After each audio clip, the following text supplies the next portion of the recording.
dynasty.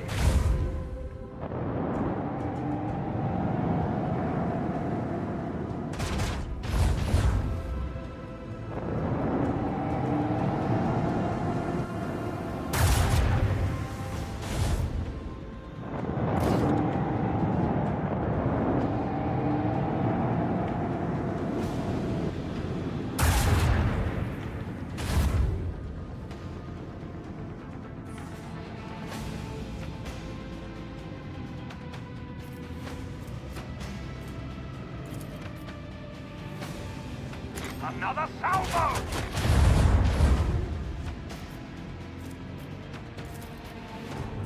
Fire right now!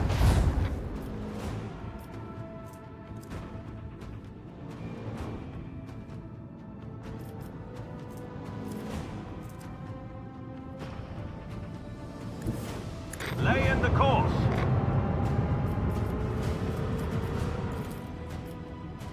Another salvo!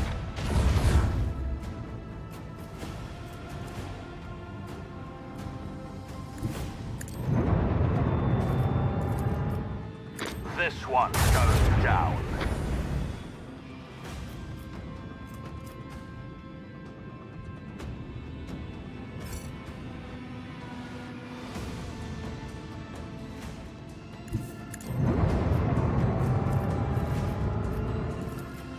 Macro cannon, volley!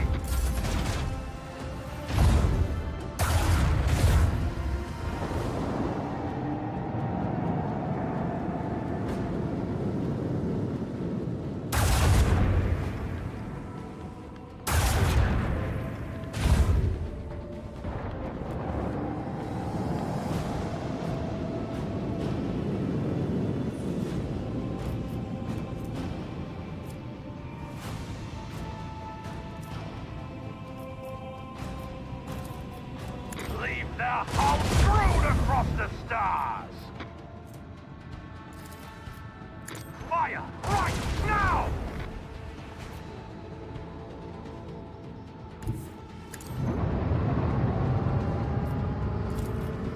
Macro cannon, volley!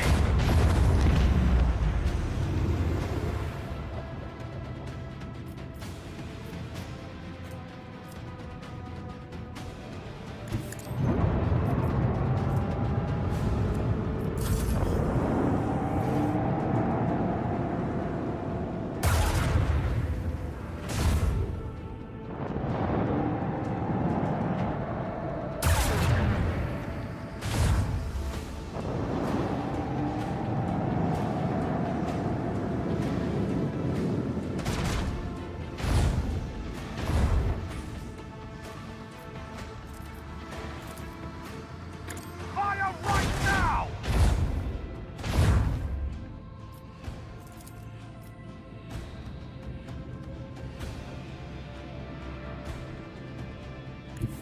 Onward!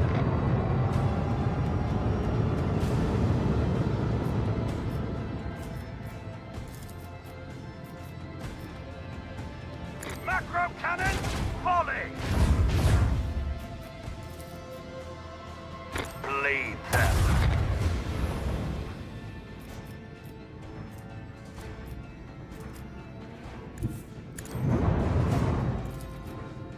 Leave their hull strewn across the stars!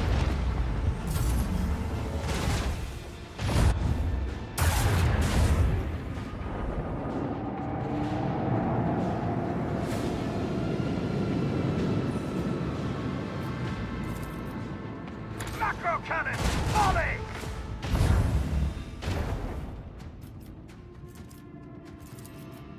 Leave the hull strewn across the stars! As it should be. You have received new equipment for your ship. To install it, open the Void Ship Management screen from the panel on the right. Double-click LMB on the equipment's icon or hold LMB and drag it to the desired section.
Lord Captain, I hasten to report the disturbing news brought to me by the machine spirits of the ship.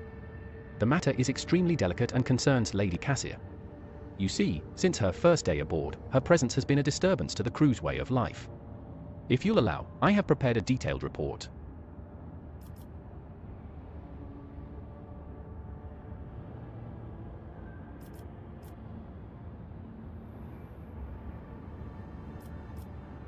Deliver your report. The first incident occurred immediately after our departure from Uric V. The Lady Navigator chastised one of the ship's runners, after which he went to his living quarters, killed his family, and then shot himself. The second incident was noted while traversing the warp. The Lady Navigator gave the pilots the wrong instructions and the void ship was thrown off course for a matter of minutes. But this was enough for the forces of the Immaterium to anger the machine spirits enough for them to start a fire in the service bay.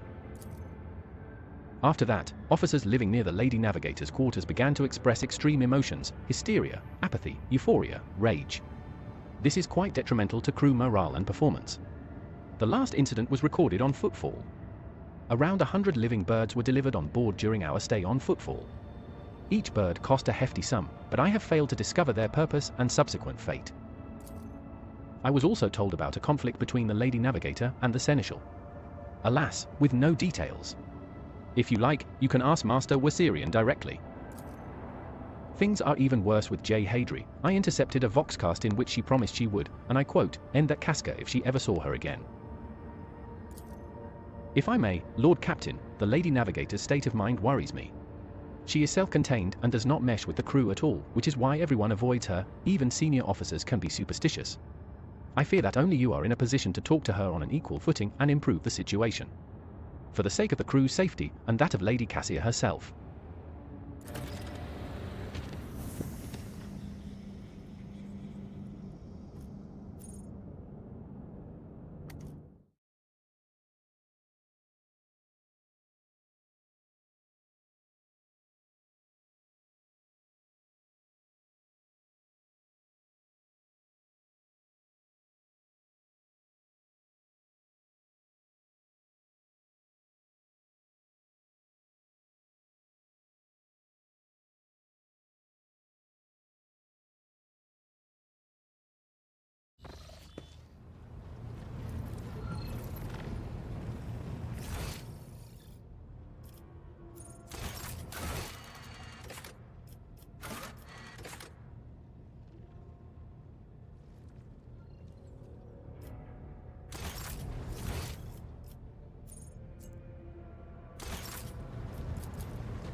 Words cannot describe how boring the bridge is without our stimulating conversations.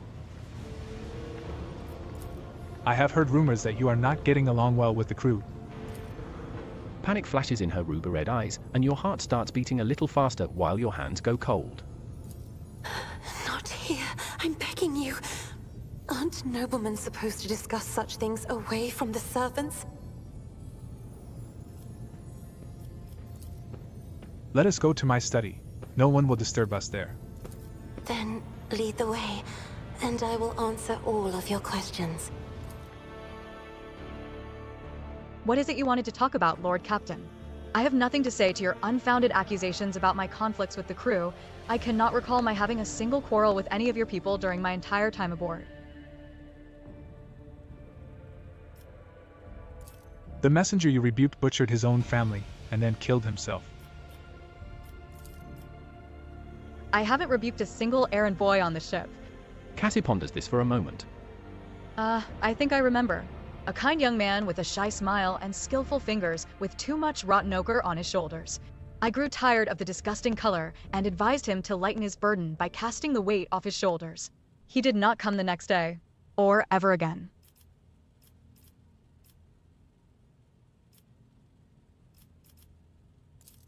During the warp voyage you gave the wrong orders, which led to the vessel shifting off course and the service bay being destroyed. I saw something in the warp.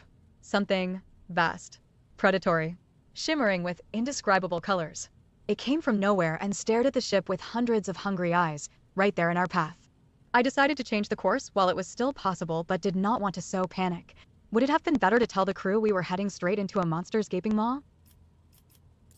The officers are reluctant to be quartered next to your chambers because of the constant emotional outbursts it causes them.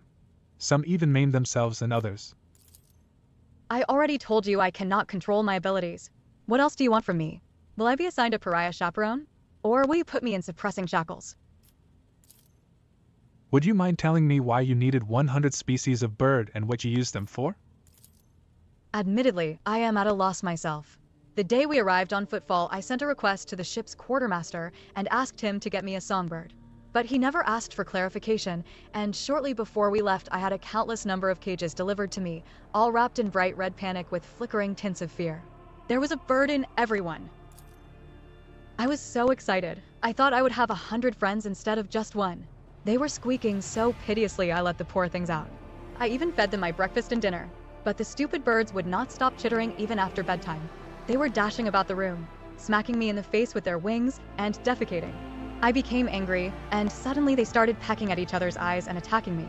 Then I became afraid, and they fell over dead. I do not think I want to keep pets anymore. I think I have heard enough. Will you share your thoughts with me?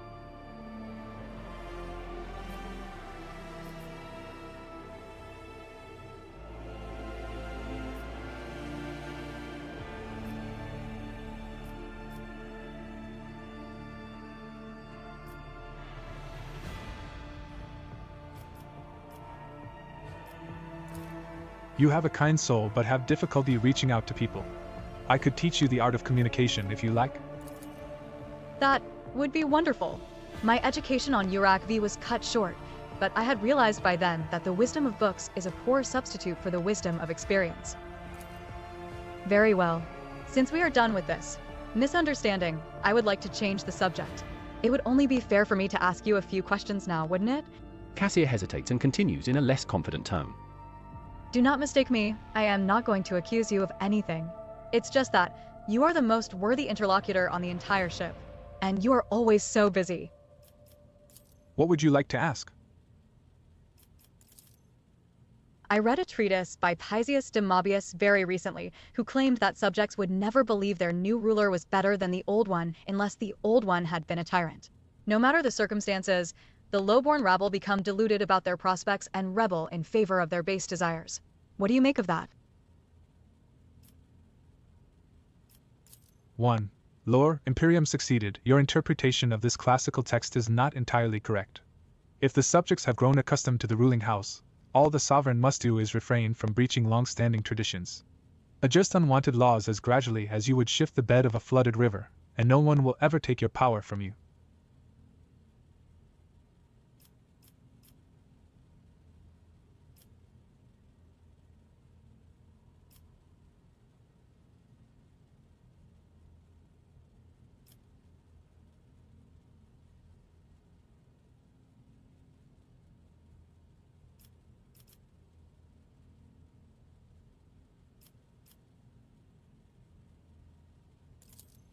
My EY.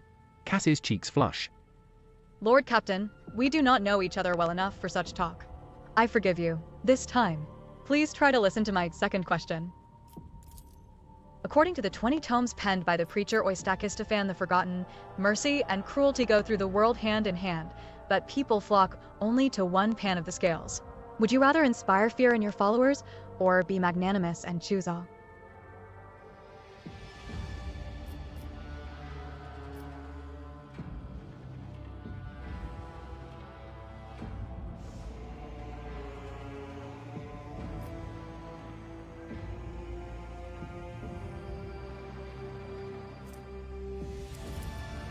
There is so much power in your words, power that makes me want to join you.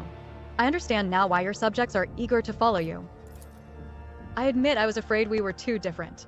And yet, you helped me realize that I can be candid with you.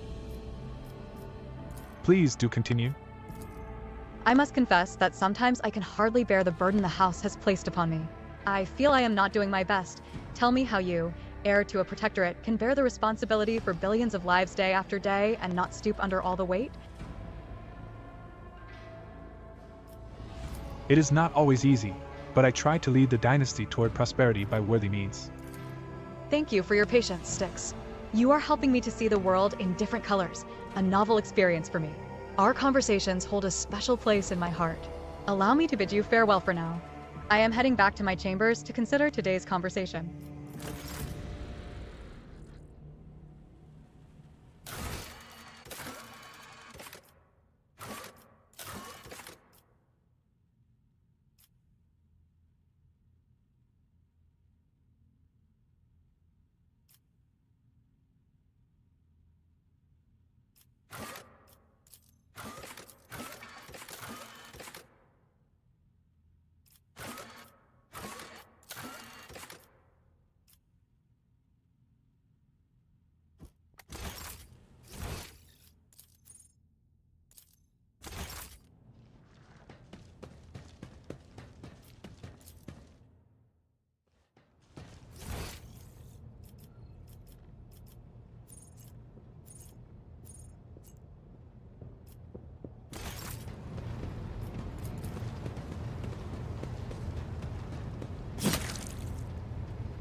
Domin.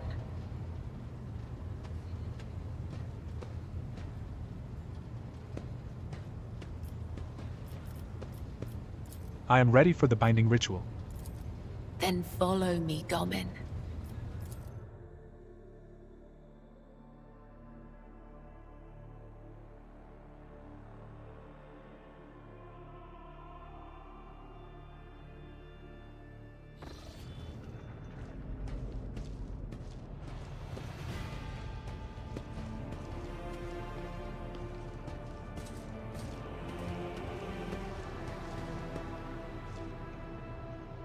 Are you ready to step into the labyrinth, Domin?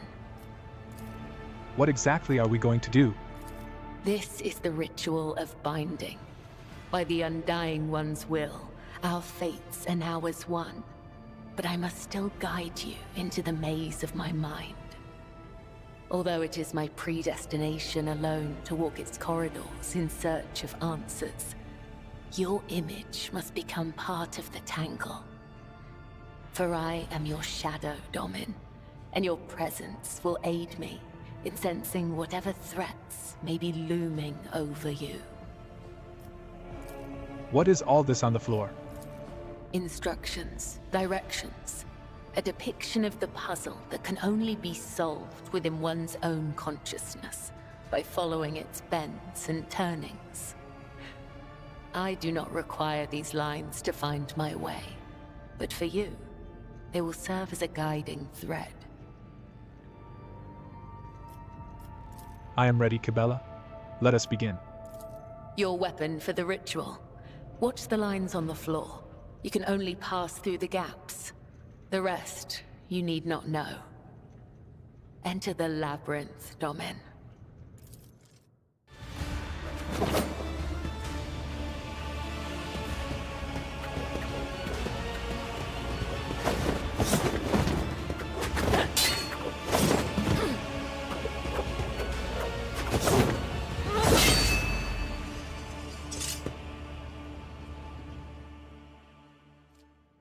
You are now upon the path.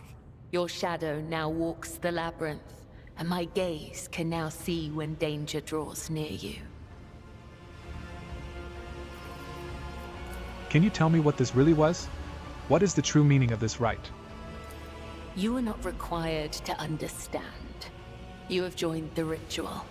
That will suffice. I did not mean to offend you. Your words have caused no offense. I only seek to understand why this matters to you, to understand you. Understand me? Why, Domin? My fate is preordained, and our places assigned. We both must serve the Undying One, as his design foretells. But if such is indeed your wish, my path of service to the Undying Emperor is one of many twists and pitfalls. Every mind is fraught with weakness, and only by honing it tirelessly can one achieve focus and prime one's perception. I envision the tenets of the web as a maze of tangles and dead ends. Each time I go into a trance, be it one of the soul or of battle, I walk this path from beginning to end. And now that you're a part of it, you will be there with me when next I enter the labyrinth. You may deem it strange. You live in a world so far removed from my own that such rituals must seem absurd to you. I am sure I would find your rituals equally mystifying. To an outside observer, what happened here would have looked like an ordinary fight, but your senses grasp something more. They allow you to perceive a fragile bond that has formed between the two of you in the midst of this blade dance. It is as if Kibella's mind has opened up, reached out to yours, and acquainted itself with it. A surprising display of power and direction for someone who possesses no psychic abilities, or appears to be unaware of their own gift.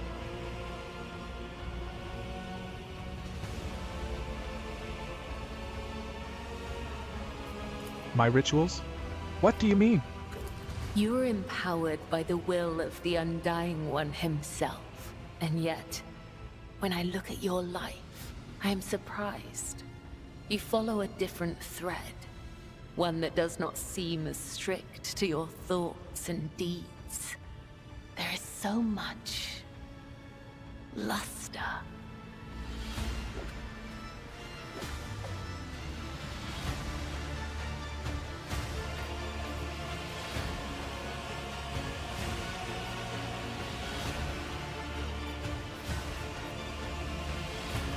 Would you like to see my world, Kibella? You have allowed me to witness your ritual. It is only fair that I show you one of mine. To partake in one of your ceremonies? Returning the courtesy. That is how you say it up here, isn't it? I will await your invitation. The labyrinth has accepted you. We have danced amid the crossing lines and minds, and by the dance, we are now bound.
Fuel system analysis in progress, // status, diagnosing, // result, no failures detected.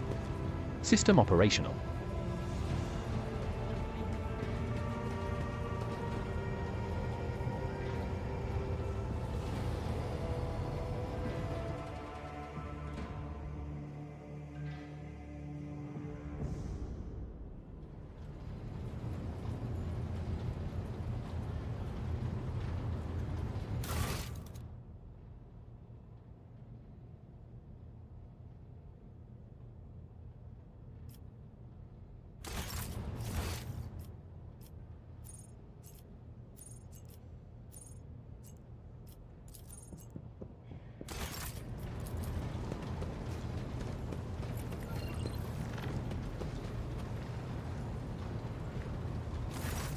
When you approach, Victis pulls away from fine-tuning another Vox and bows her head.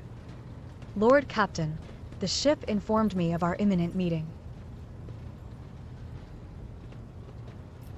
My personal log states that the ship's Vox system is malfunctioning. Can you explain? Lord Captain, The Vox Master is caught off guard by your question. It takes her a moment to find her words. the Vox system is functioning as expected and no communication problems have been reported by any of the crew. Please allow me to check the system's calibration settings in your presence to alleviate any concerns you may have about its performance. The Vox Master's thin fingers dart between hundreds of wires and cables on the control panel. Flipping switches and turning dials, she issues commands and methodically checks the lines of communication with the crew on every deck. At last, accompanied by the sound of static, the crackling of the Vox, and the flickering of signaling lights, the dance of her hands concludes. All finished, Lord Captain. No issues detected. The system is working as expected.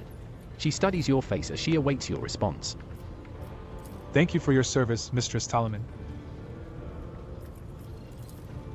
Lord Captain, She offers an unusually deep bow, likely using it to mask her confusion.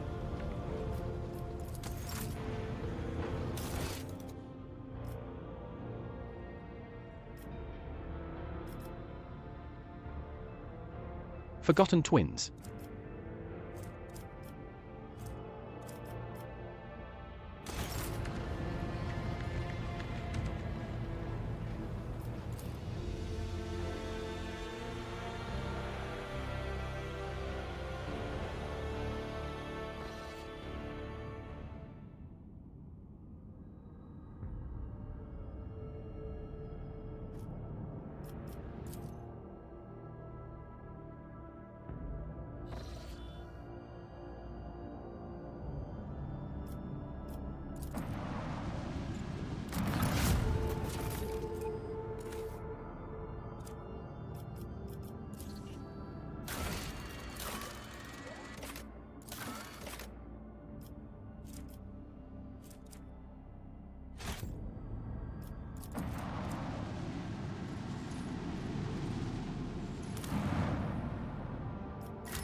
The magnetic storm raging above the planet blurs the gaze of auger arrays.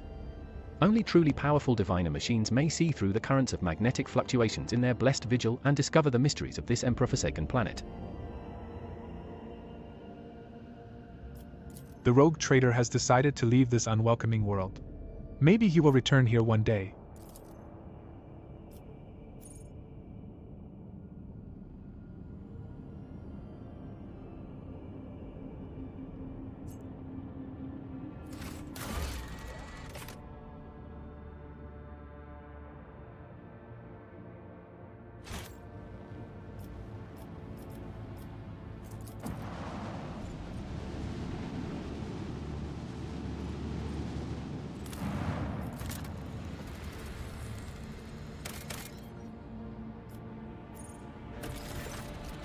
The ruins of an ancient imperial city were discovered on a dead world completely deprived of an ecosystem.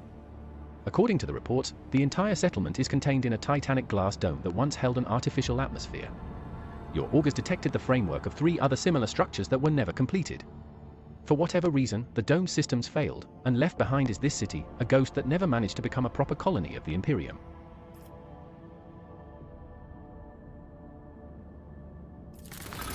The temple district is situated at the heart of the city. The God Emperor's statue, intricately carved from precious crystal, is suspended beneath the dome, supported by chains of gold, and can be seen from anywhere in the colony. Inspired by the majestic sight, the expedition members set off to explore the area with renewed vigor.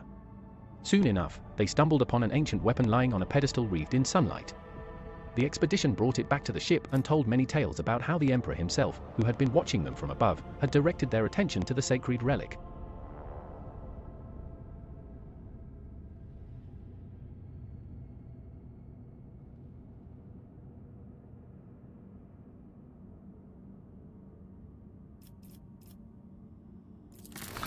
Your people flooded the city like a tidal wave, filled building after building, bunkhouse after bunkhouse, and receded from its quiet streets just as quickly. There were plenty of useful things among their findings, including foodstuffs and weapons. It takes several trips to deliver the massive Promethean storage tanks to your vessel. The crew grimly points out the colony was running out of fuel. Had the life support systems not failed prematurely, the locals would still have perished due to lack of energy. A lavishly decorated estate of the local ruler towers over rows of featureless bunkhouses. Several explorers perished from the cleverly hidden tripwires in the courtyard, but after losing their companions, the team easily disarmed the remaining traps in the estate. Anything of value has been promptly delivered to the rogue trader's vessel. The Lord Captain was even given an exquisite sword found in a secret cache that once belonged to the mansion's owner.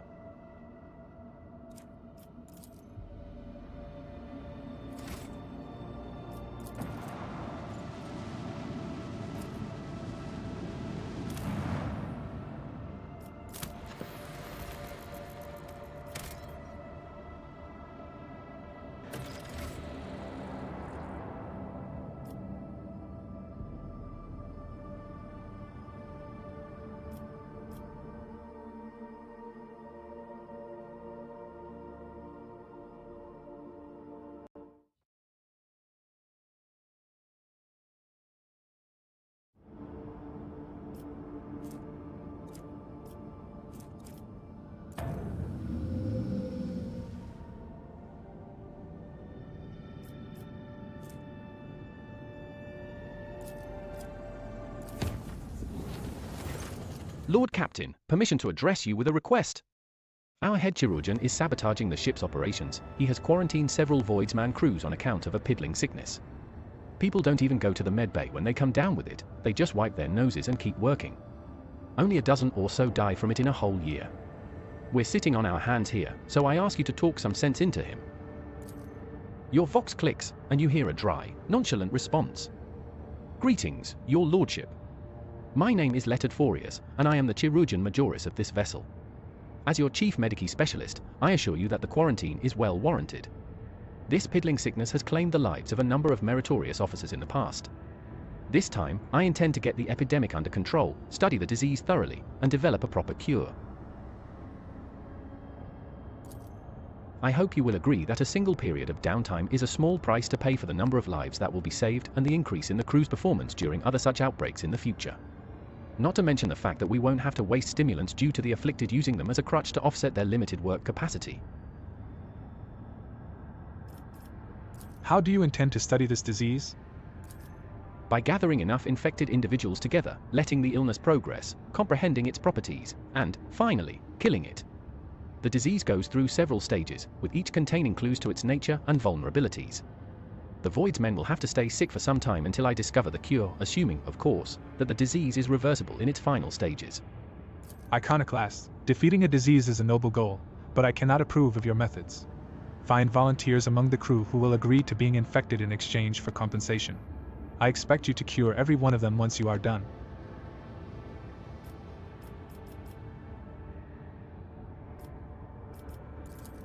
This may limit the potential of the study, but this approach is also acceptable.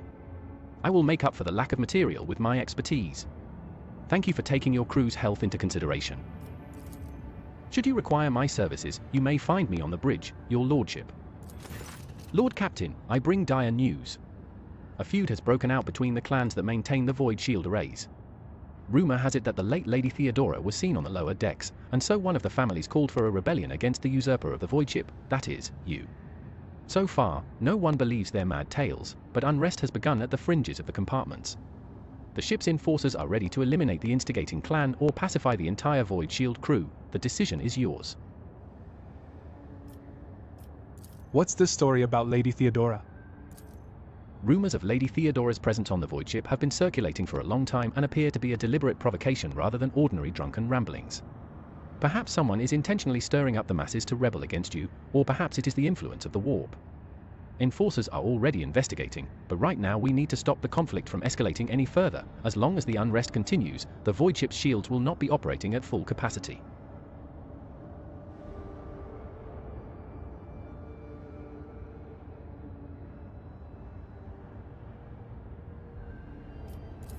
Find the source of the rumors and punish those responsible. I don't want any unnecessary deaths. Lord Captain, a Seneschal Wasirian would say, there are no innocents in such cases. The clans are endangering the entire void ship, tussling over a strange and obviously false rumor. If you so desire, I will convey your wishes to the enforcers later, but right now the unrest must be stopped, and the people return to their direct duties or replaced.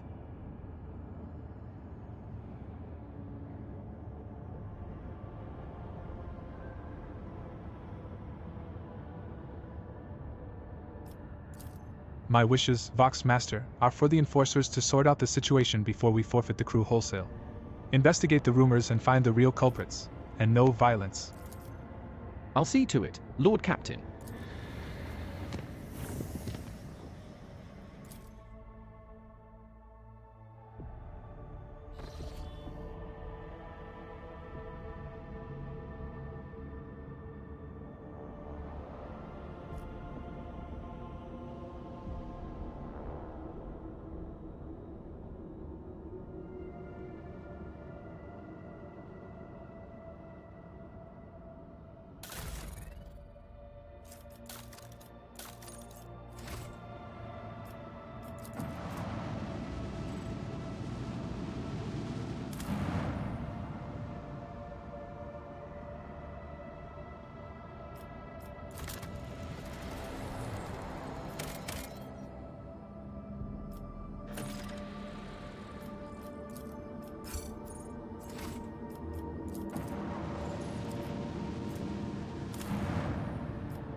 None shall stand in my way. Praying before the Inside the sacred containers are the remnants of warrant stones and has frescoes imbued me with the depicting a black spot determination surrounded to by fulfill structures of some my sort. mission. With the support of the rogue trader, I will wrest the relic from the heretic's clutches. Your resolve gleams with every shade of gold, sister. Your words blaze like a fire, and your faith in what you say is unshakable. I can barely behold it without squinting.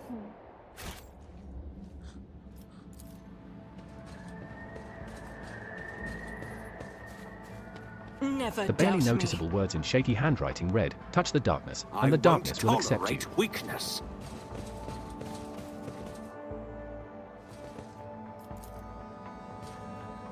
These ancient cogitators are long dead. Despite this, the covers of the machines are still intact. It seems unlikely that the inner parts were ruined by the elements, so they could still prove useful. The darkness swirls beneath your feet, a void of impenetrable gloom. You do not hear a single sound from the depths of the pit, no wailing wind, no rustle of dust.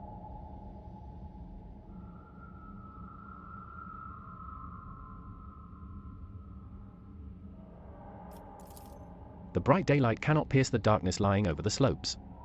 The longer you look into its depth, the stronger the feeling grows that this darkness isn't just an absence of light. It is something immeasurably vast, endless, capable of reaching the farthest stars or swallowing a galaxy. Through sheer force of will, you avert your gaze. Creepy. Idira tilts her head to the side, listening to something. Then she scowls and spits on the ground. Grox knows what it is. It's beyond my remit. At the edge of your consciousness, you sense something slimy and intangible answering your invitation for contact. It seeps into your thoughts, tasting your emotions. Surprise and curiosity envelop you, but these feelings are not your own. You are hit by a sudden wave of all-consuming silence. A moment later, the world around you disappears, leaving only black, viscous, boundless darkness. The absoluteness of it is overwhelming, and you slowly sink into the void that is sucking you in. What are you? You are looking at a tiny person peeking over the edge of the bottomless darkness. You are looking at yourself. Then you blink and see the same place, except the camp around you is full of life. Scholars are zipping back and forth between field structures, switching on unfamiliar machines in an attempt to know the unknown. A moment later, they are all nude, singing and dancing around the pit. The smell of heated bodies, blood, and sweat assaults your nostrils, drowning out your thoughts. One by one, the lunatics fall into the embrace of nothingness. You make out toad-like Xenos building a temple around the pit. They are praying, conducting rites, making sacrifices to the darkness in hopes of unimaginable gifts. Then darkness shrouds everything once more.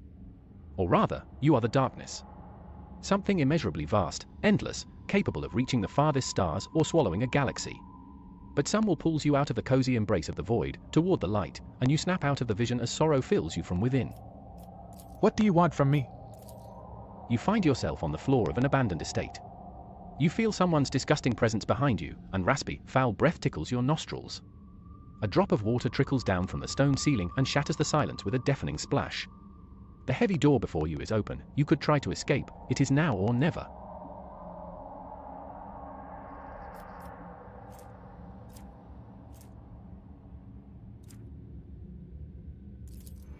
You turn around, intent on killing the thing with your bare hands, but then exclaim in hesitation. You recognize the disfigured monster that is staring at you balefully from the darkness. You let out a heavy sigh, and a cloud of hot, fetid vapor settles on the smooth surface of the mirror. You sit at the apex of a massive onyx pyramid. Your abilities are limitless. With a single thought, you can raise mountains, drain an ocean, or disperse the clouds. But nobody cares anymore. Soon your brothers and sisters will sacrifice you so that they can share your power among themselves and guide the civilization to prosperity.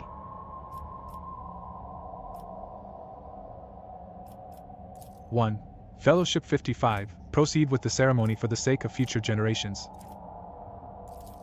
Solemnly, you are placed on a cold black slab covered in glowing script. You close your eyes and pray as your brothers and sisters rip your 7 hearts out of your chest. By the end of the ceremony, they are gnawing on every last bone of your body, shedding tears of sorrow.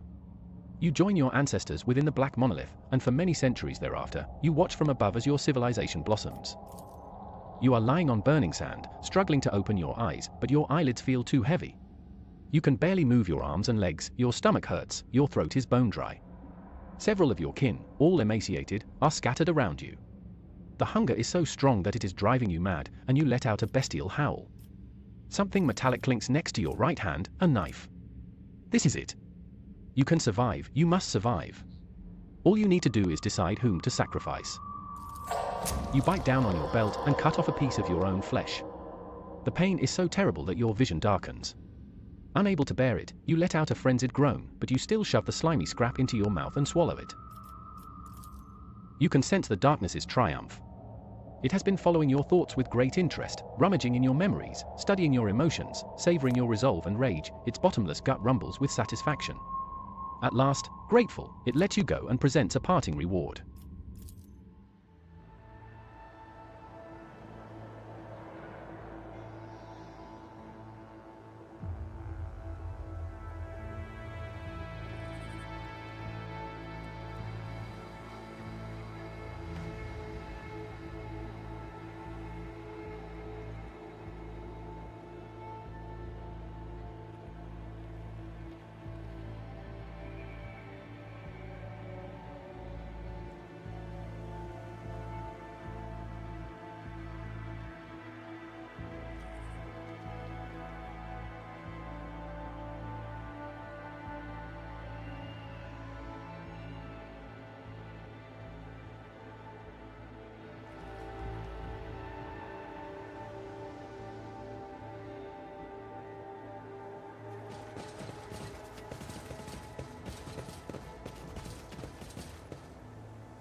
These ancient cogitators are long dead. Despite this, the covers of the machines are still intact. It seems unlikely that the inner parts were ruined by the elements, so they could still prove useful. It's about time!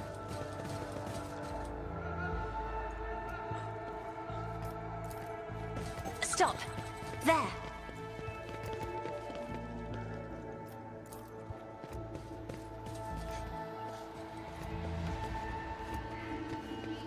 I better Speak to the myself fear that dogs through you. my service.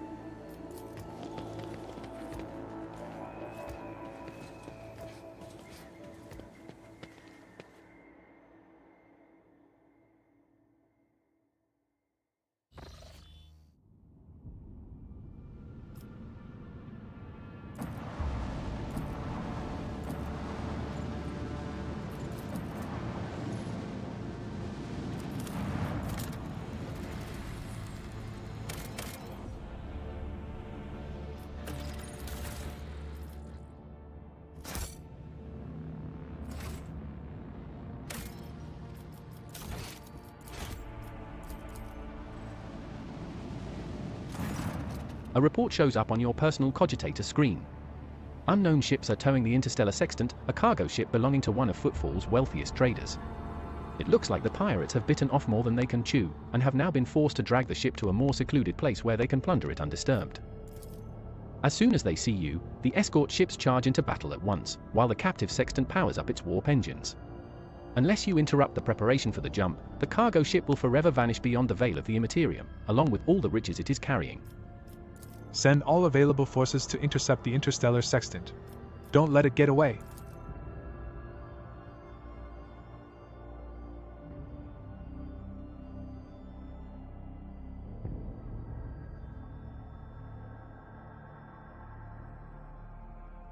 Activate the Geller field.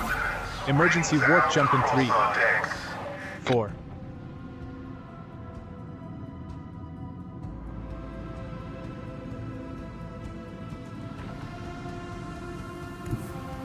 Lay in the course.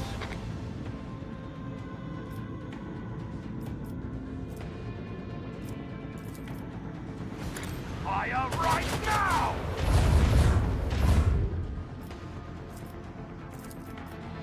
Another salvo!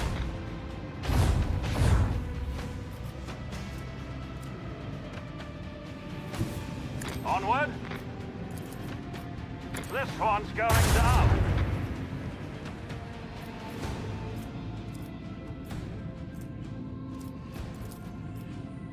Macro cannon, volley!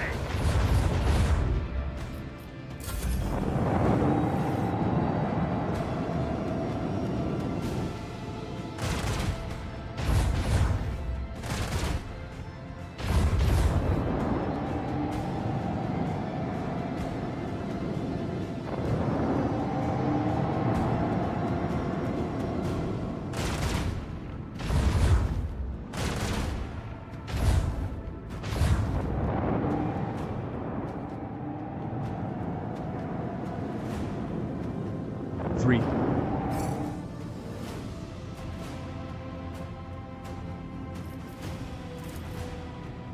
Fire right now!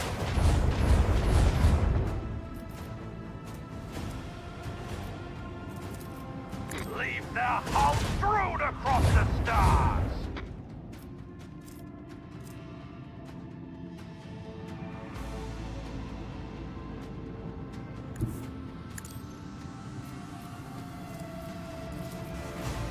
Another salvo!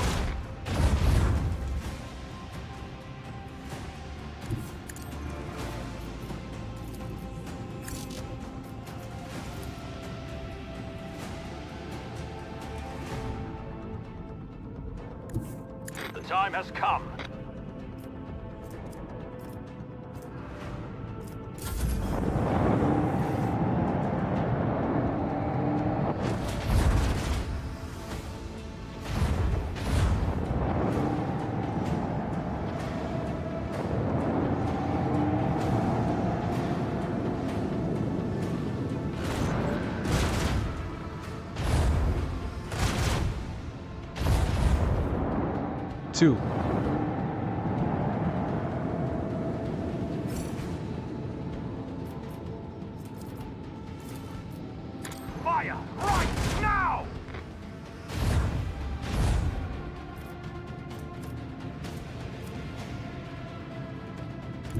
Onward!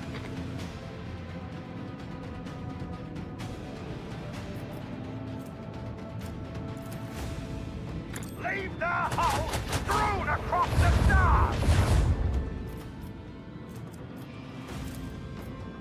Fire right now!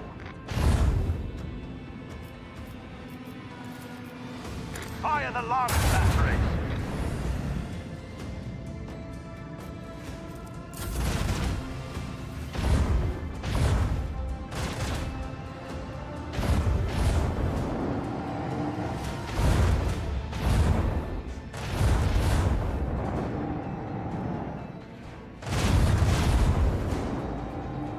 One.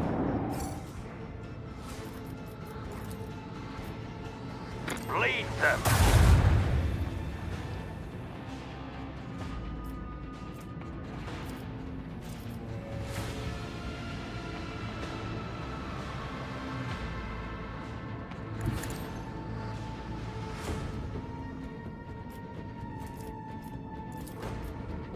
Macro cannon, volley! We surrender.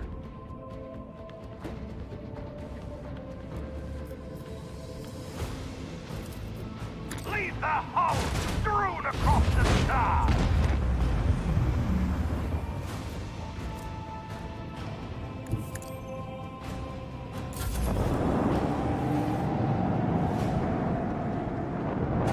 Beware, Lord Captain. Our shield is down.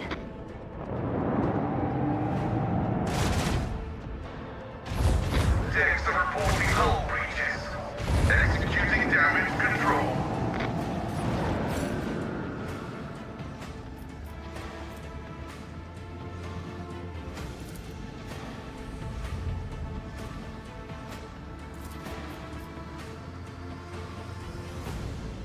Fire the lance batteries. Another salvo! Changing course. Disengage. Let's live to fight another day. Macro cannon, volley!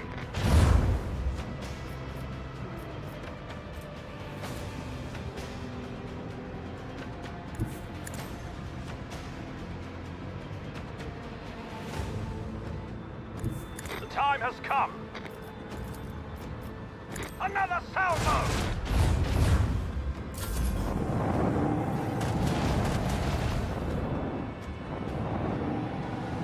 Seal your heart! This one's going down. Fire right now! Activate the Geller field. Emergency warp jump in 3.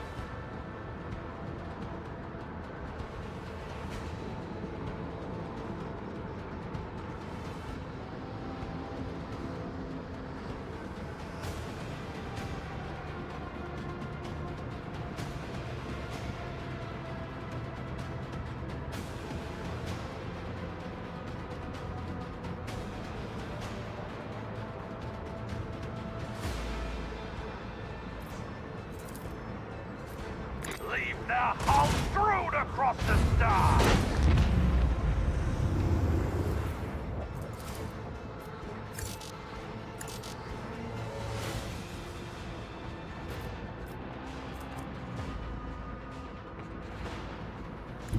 Set the course. Fire right now! 2.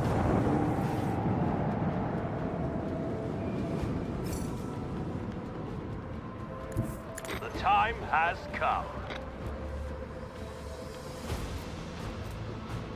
1.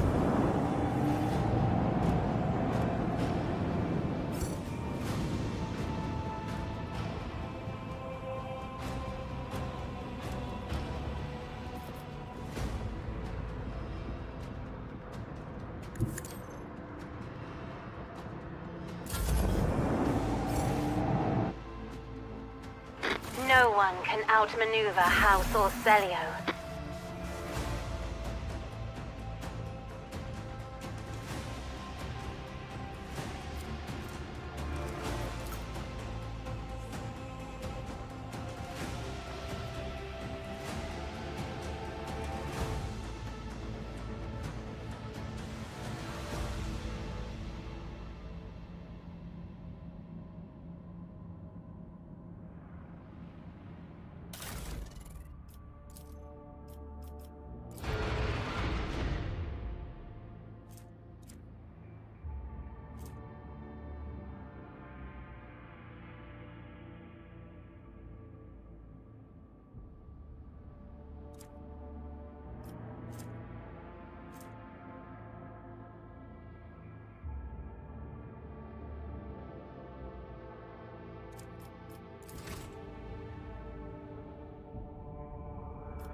Lord Captain, we have an emergency.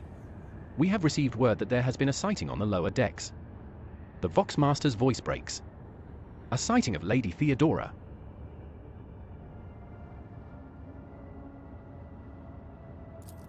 The messages we have received are incomplete and vague, little more than yelling and hysterical claims. There are reports of casualties and unrest. The compartment in question has already been sealed off, but I thought you might want to look into what's going on for yourself. The situation is delicate and, what's especially disturbing, there are mentions of Idira class being present at the scene. What is Idira doing there? Idira broke her microbead, so I wasn't able to find out anything from her. But, Lord Captain, Idira is a psyker, and we are in the warp. You are the only one who would risk setting foot in that compartment. And if you do not, we will never see Idira again. I beg you, Lord Captain, do not ignore this matter.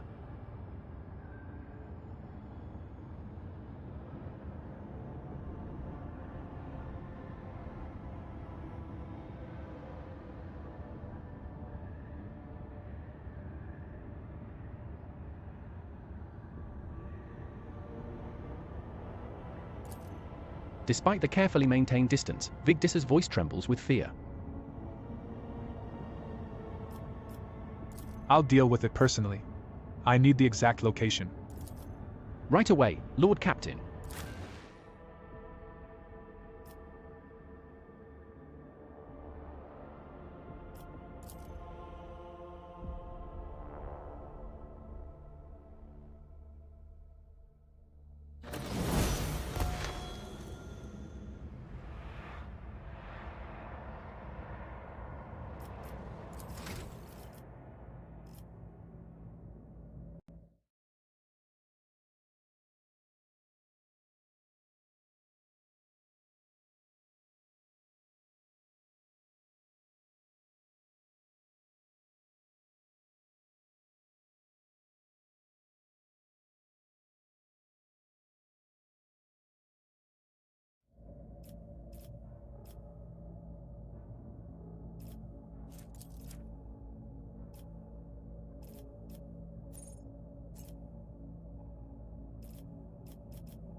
Death Waltz also grants the Blade Dancer plus for additional charges of death from above.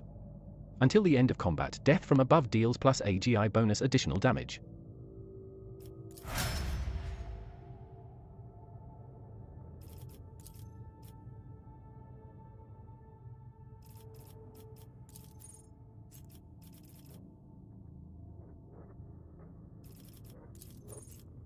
The Executioner immediately inflicts bleeding, 5, on an ally of their choice, including themselves. That ally gains a plus 12% bonus to dodge and plus 3 additional MP until bleeding ends for any reason.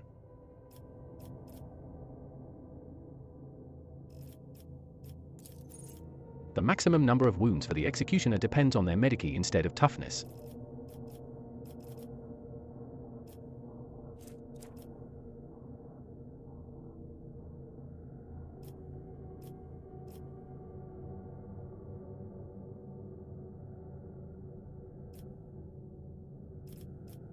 Until the end of combat, all damage dealt to enemies by damage over time effects is increased by plus 100% after all other modifiers. This effect stacks and can be inflicted by more than one Executioner.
cogitators regularly display reports on the screens, endless chains of symbols, A new many of which challenge only for me? high-ranking tech priests can likely understand. These rumors about Lord Captain.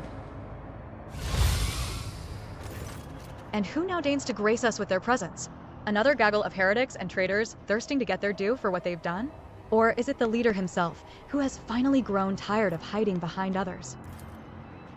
Theodora von Valancius is before you, and she looks grotesque. A hole yawns wide in her chest, rusted hooks protrude from beneath her skin, and a lumpen, inflamed scar cuts across her throat. The figure flickers, as though it is dropping in and out of this reality. She looks at you with the whitish eyes of a corpse and smiles venomously. Rogue traitor, we meet at last. I had grown tired of waiting for you to pay me a visit. Theodora's look is appraising, and her mocking tone turns to one of distaste. Indeed, centuries of selfless toil and effort, and everything I left behind has gone to this nonentity. Argenta's eyes spark with fury. Warp illusion. Begone. Argenta, my dear, there's no need to make such a fuss. Why don't we sit down over a cup of recaf like we used to? I'll listen to your rapturous tales of sacred relics, portents, and your special path. You must have been so lonely without me here. No one else is willing to listen to your ravings, or help you with your childish treasure hunt. Theodora laughs melodiously, almost without mockery. At the sight of the terrifying Theodora, Abelard's face turns sickly pale. Throne spare us from the cursed apparitions of the archenemy. Is that what you are truly praying for? I can hear how fast your heart is pounding. We're Syrian. I think deep down you hope this apparition never ends. You are not Daman Theodora. Kibela's eyes blaze with fury. The Undying One does not relinquish the souls that come to him. Such is the absolute truth. You are a thief of names. Foolish child. Your world is limited to the darkness of the lower decks and the words of your vizier. You know nothing of truth or death. You do not even know the first thing about yourself. Theodora's voice is dripping with venomous condescension.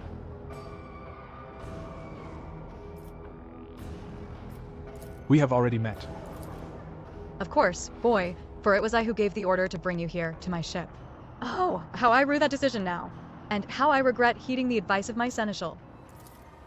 Abelard whispers hurriedly to you. How can this be? It is the same vision as on the officer's deck, and yet entirely different. Why does it not remember that meeting? And why does it remember what the real Lady Theodora did? Alas, my glorious voyage through life was ended in the dullest possible way, by death. A nuisance I staved off as long as I could.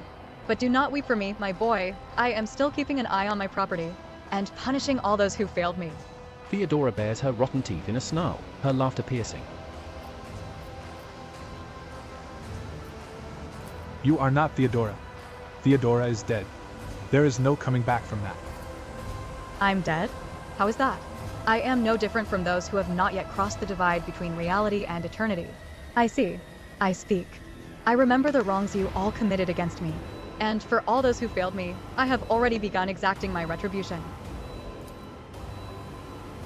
I truly am Theodora, the remnants of herself that she left behind in this world. I am an echo of her memories preserved in the minds of those who cared for her. I am the taste of tears spilt for the unsaid and the undone. I am the terror of she who failed to turn the tide of fate and who refuses to look truth in the face. I am as real as the human passions that bring worlds to ruin.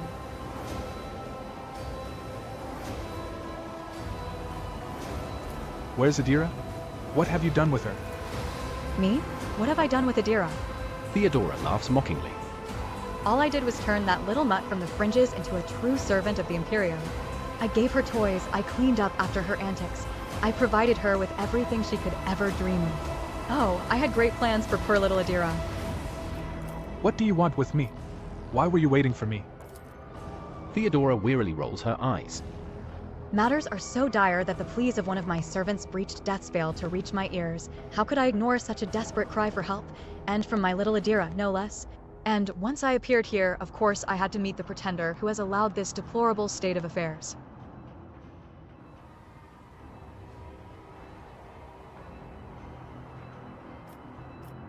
If you are Theodora, then tell me, who really killed you? Oh, wouldn't you like to know the answer to that question?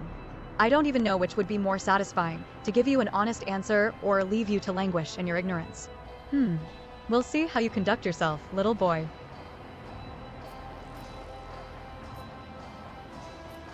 I'm sorry we could not help you, but you do not belong here. Theodora tosses her head back and laughs.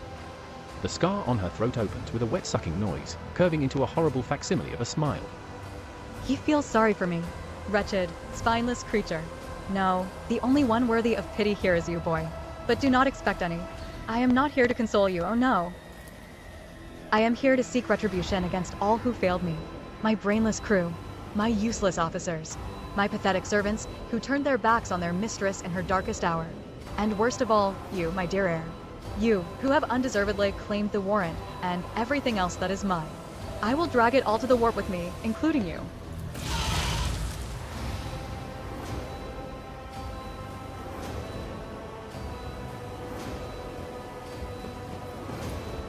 Duty The lines on the prevails. screen look fuzzy, as though the cogitator's readout system or data storage has been damaged.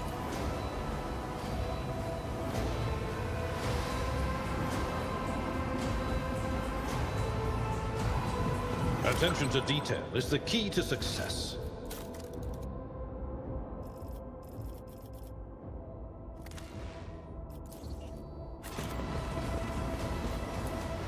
The wall lining is dented, as though someone tried to break their way out.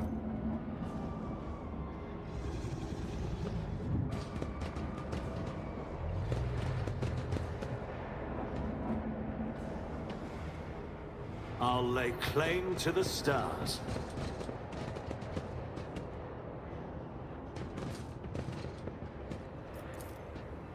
Only darkness can be seen in the open breach of the macro cannon. A huge shell ready to be loaded into the macro cannon breach.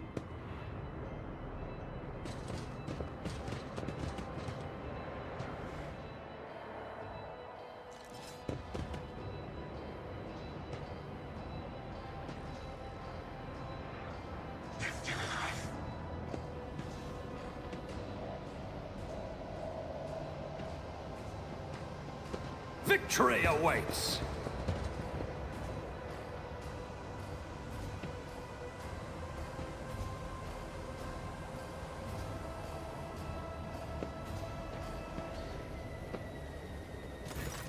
Lord Captain? Idira turns her head to you, but her demented gaze only rests briefly on your face before sliding away. Up close you can see that the base of one of Idira's temple implants has blackened and melted. No. Wait. Lord Captain. Lady Von Valancius. Idira raises her eyes to Theodora, who stands before her. Tears stream down Idira's cheeks. You came back. Theodora clucks her tongue in sympathy, reaching out to tenderly stroke Idira's hair. Poor little Idira. There. How could I not come? You were crying for me so desperately. Your pleas carried to the very depths of the warp itself. The smile suddenly drops from her mutilated face. Why didn't you save me? Why didn't you warn me? Answer me, you insignificant wretch, or I'll drag the answer out of you myself. Theodora's fingers dig into Idira's scalp, meeting no resistance. Idira lets out a soul-chilling howl and tries to grab the hand tearing into her, but her fingers pass through the monster's flesh. I didn't hear anything. I didn't hear anything that could have had anything to do with you. I'm sorry, Lord Captain, I failed. Aya. Idira breaks into a strangled scream and you feel the air around you grow rapidly colder. Argenta wordlessly swings her weapon up and aims it at Idira, who is struggling in the monster's hold. The Sister of Battle looks at her without an ounce of doubt or mercy. Argenta wrinkles her nose at your shouted command and lowers the weapon by a few centimeters, but she does not put it away.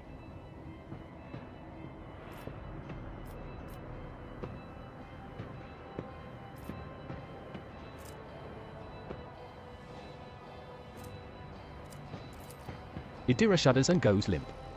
Then she blinks, disoriented, and looks at you. Lord Captain. Damn it. Theodora shoves the psyker away with a low snarl.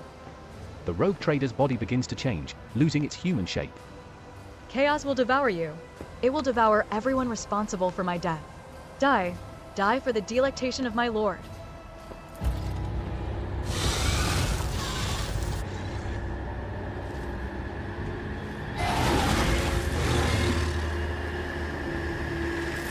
The unclean! You'll make a suitable sacrifice!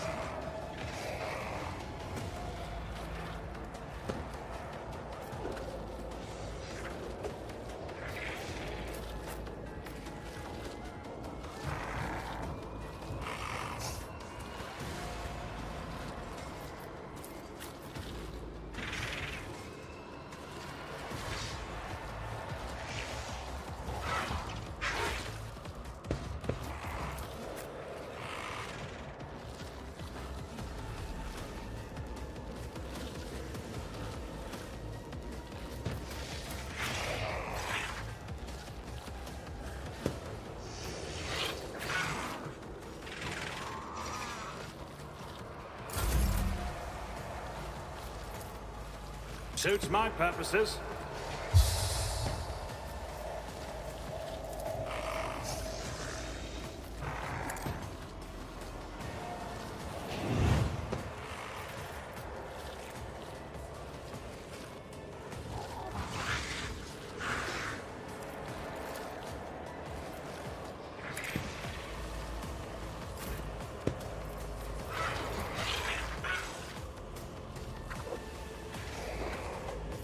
That is not the Emperor's will.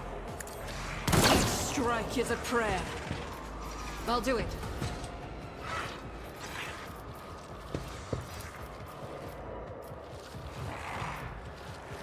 Doubtless for this is why I was chosen. I'll do it.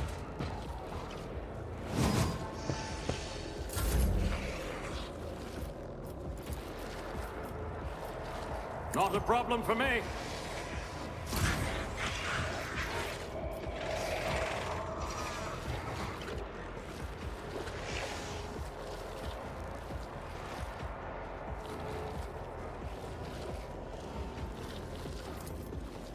All too easy.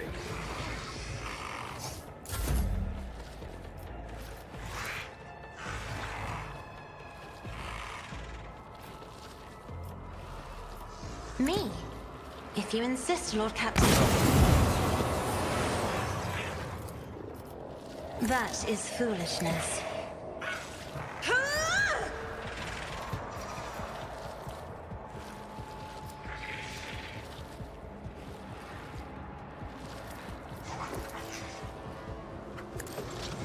That is an equation. Your life is a negligible variable.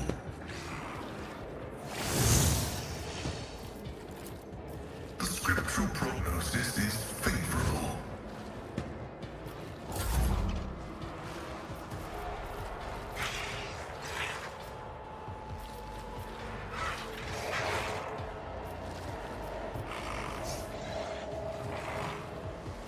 If I may.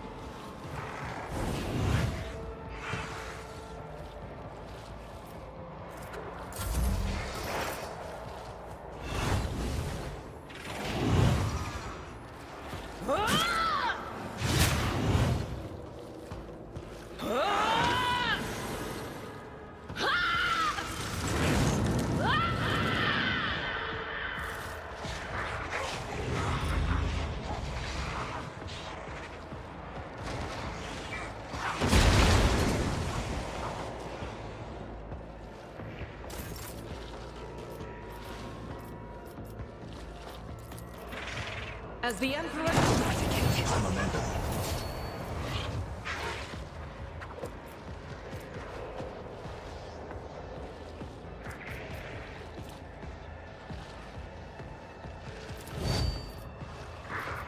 I'll do it.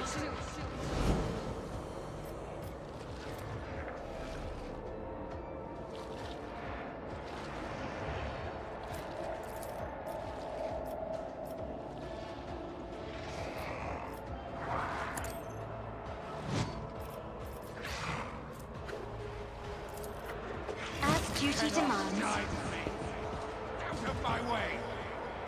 Death to non-believers!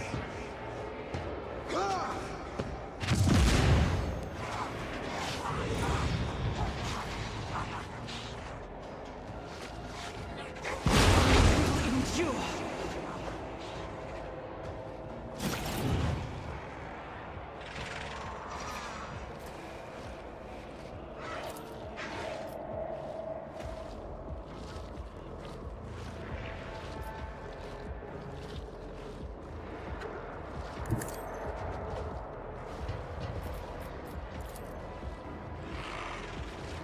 I cannot serve you in this way, as honor ordains.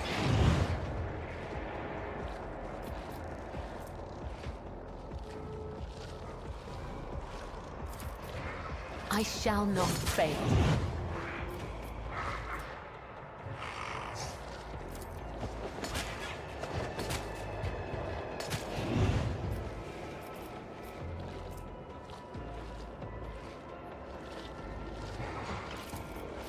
The shadows will see it done.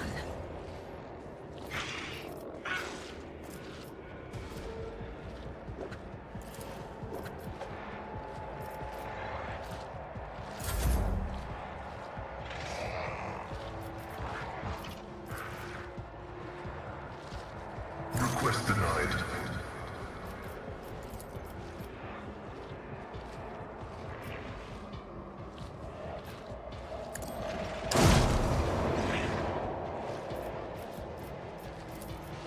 The omniscience of all comprehends all. Running binary code line.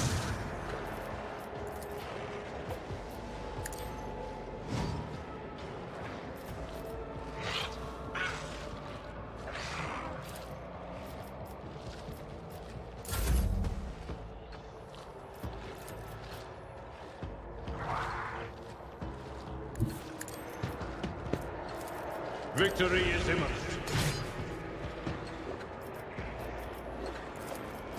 At your beck and call. An exemplary strike.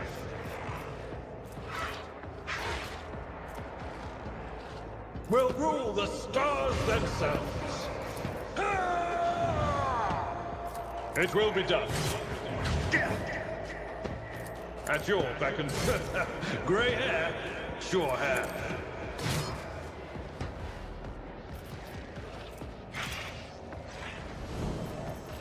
Indeed.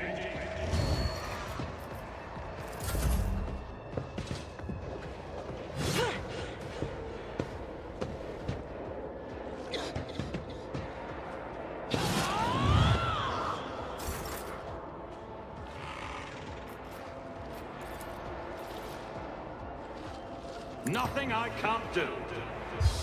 The air temperature drops a few degrees. Already done. Doubt is for strike is a prayer. As the Emperor commands, I act.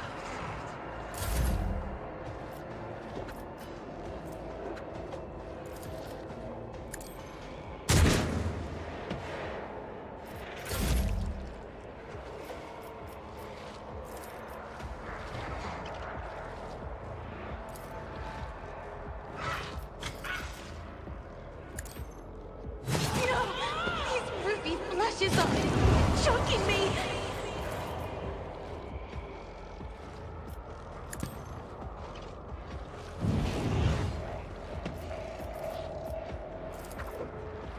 I'm not accustomed to being ordered around.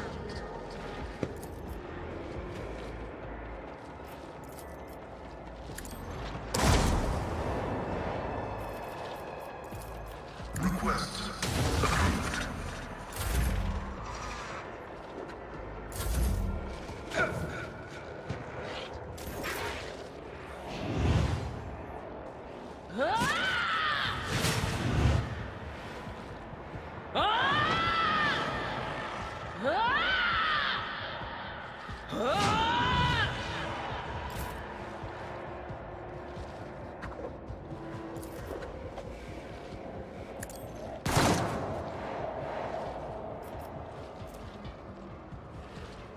Faith without deeds is worthless. I'll do it. Death to the weak.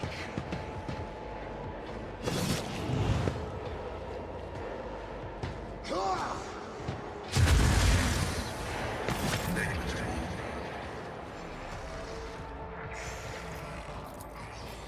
Trust me, death is a blessing.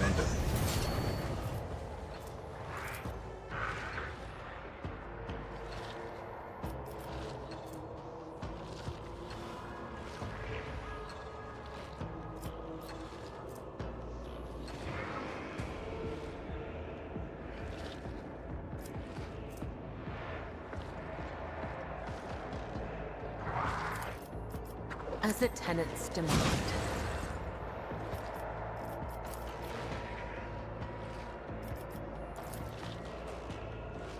As honor ordains.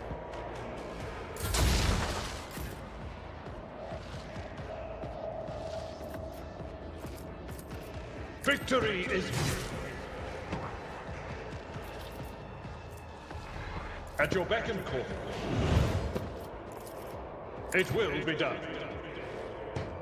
Another foe painted black.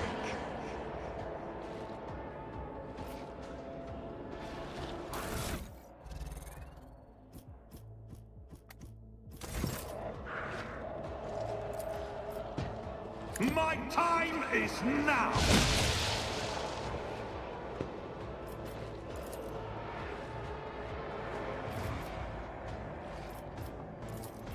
Nothing I can't do.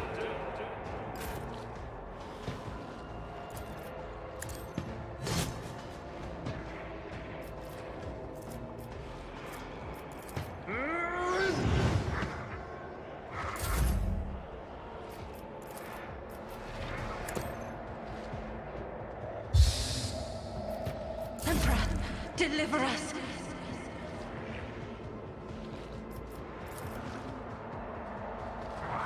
Be careful not to cross my gaze. Me? If you insist, Lord Captain.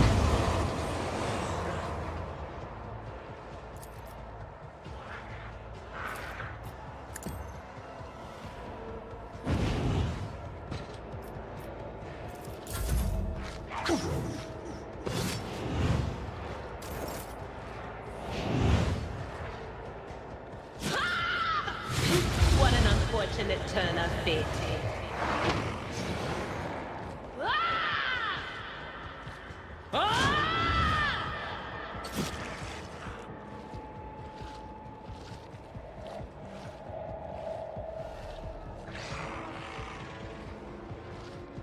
Guided by faith! As the Emperor commands, I act. None can escape the Emperor's judgment. My ears are ringing.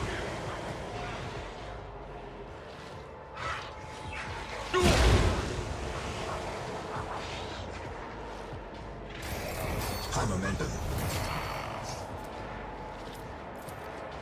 The shadows will see it done. I shall not fail. Trust me.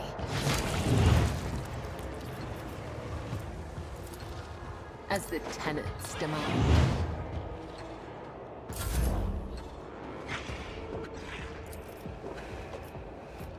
My confidences are not that universal.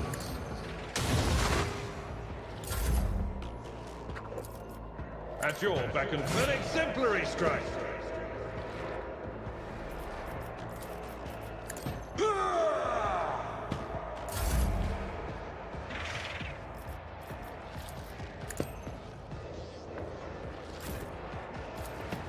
It will be done. Idira stares at you with crazed eyes while clutching the wounds on her head. At first, no sound comes out of her moving lips, then she coughs weakly and whispers. Lord Captain, is it really you? Argenta trains her weapon on Idira and watches you closely.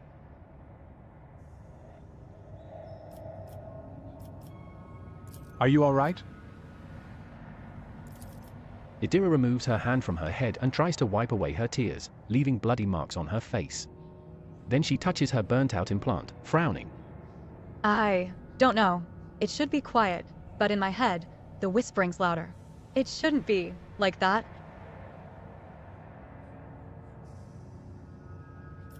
This abomination claims that you called her. Is this true? Me? Did I? Yes, Lord Captain. I think it was me who called her. I can barely remember. The voices, my old, good whispers, they suddenly turned red, sharp. They started cutting, tearing, ripping me to pieces. I cried out, I called for help, and she came.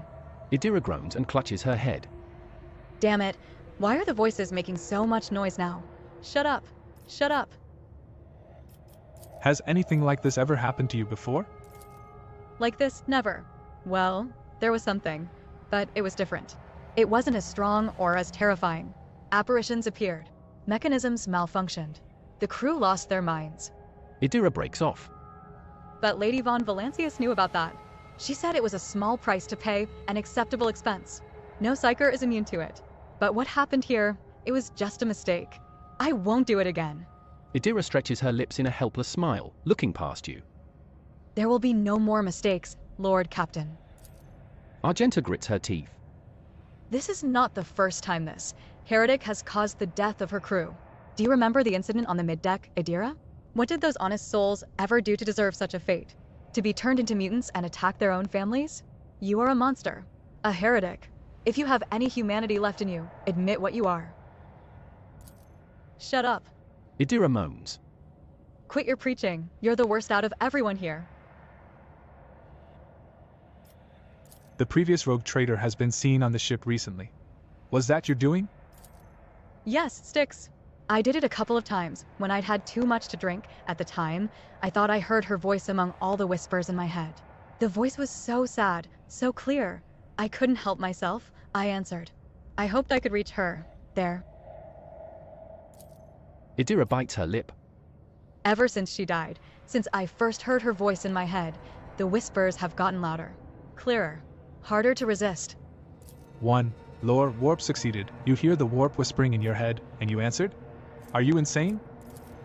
You don't know what it's like. The most important person in your life, who's now gone forever, suddenly starts talking to you inside your head. How could I not try to reach her? I had to. She falls silent for a moment. When she next begins to speak, it is in a barely audible whisper. I know what you're thinking. During the warp jump, when Lady Theodora came out toward us, I keep thinking about that meeting. I keep blaming myself. Why didn't I divine it? Why didn't I stop her killer? These thoughts have been playing at the back of my mind, day after day, choking me with guilt, and do you know what? The one on the officer's deck. I don't know what that was. But this time, here, this was the product of my guilt. An accuser straight out of my own mind. So what am I supposed to do with you now? Idira turns sharply to face you. Styx, I know after everything I've done, you have no faith in my willpower or my strength, but I can fix everything. It's just I'm not at my best, you see, but maybe we can find a way to replace my implants. Or some other remedy, a better one. Lady Von Valencia said that such a thing could be found. If not here, then elsewhere. I just didn't need it before, but we just need to find it. We need to figure out where to look for it, and we'll get it. And until then, I'll keep myself on a tight leash. What will happen to my crew while we look for this remedy? Idira swallows and straightens. I'll pull myself together, Lord Captain. The death of Lady Von Valancius knocked me for 6. I'll get myself under control. No more booze, no more obscura, nothing. And I'll stop walking around the lower decks. I'll be stone cold sober. She determinedly wipes the tears and blood from her face. I want to help you, Idira. We'll think of something. Idira covers her face with her hands and tries to hold back her sobs. Thank you. Thank you, Styx. I won't let you down. You are making a mistake, Lord Captain. Perhaps you will find something to slow the decline, but it will not stop it. Only a miracle can save Idira Tlass now. Idira awkwardly shakes out her stained clothing. I think I'd better. With your permission, Lord Captain. She sways, takes a step back, and faints. Lord Captain? The Voxmaster's shaking voice comes over the combead. I received a report that the shooting on the lower deck had stopped. I presume you have brought the situation under control, awaiting further instructions. I got rid of the warp solutions. Idira is alive. Bring her to the chirurgeons and have them see to her. You hear unconcealed relief in the Voxmaster's voice. Of course, Lord Captain. As you command.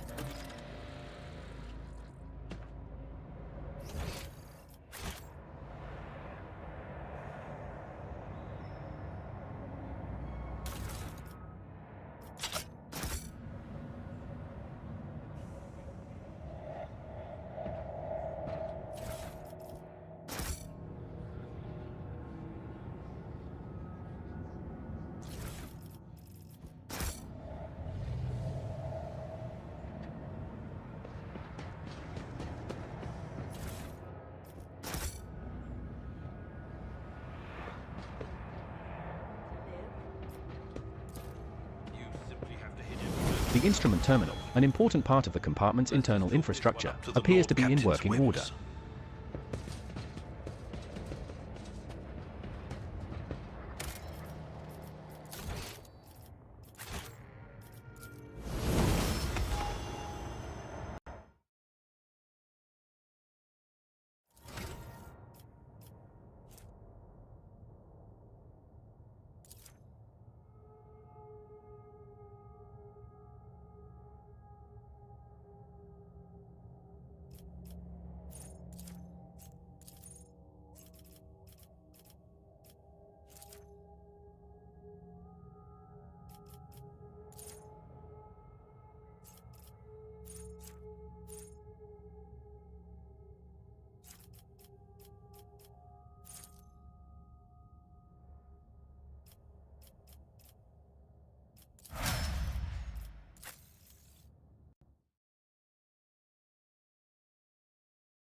None shall stand in my way.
Lord Captain, according to the telemetry, the parameters of this system match those of Telecos Epsilon, home to the agri-world Janus that belongs to the von Valancius dynasty. We have received a Vox message from the planet. The agri-world's governor officially welcomes the rogue trader and reports that she has begun preparations for a formal reception to celebrate the arrival of the planet's sovereign. Your subjects are looking forward to your visit.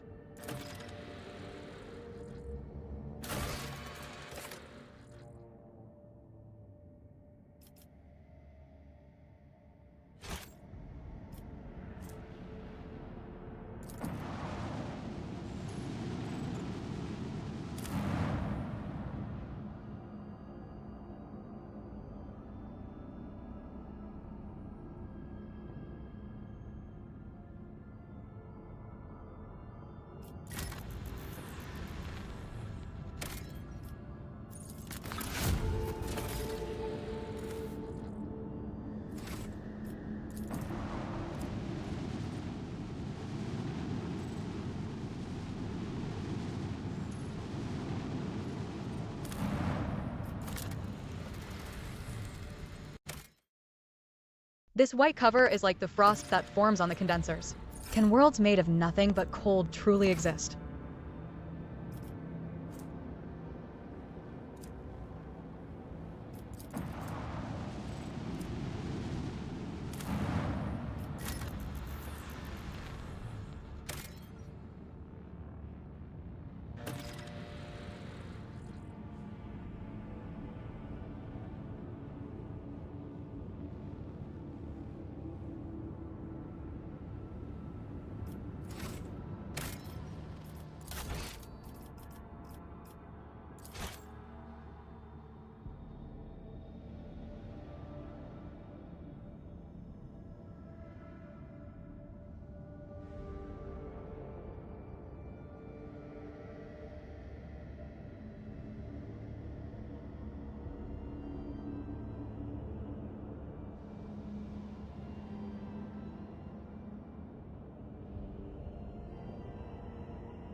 A lavishly dressed noblewoman in an opulent silk gown watches you with an expectant air, but then gracefully bows her head.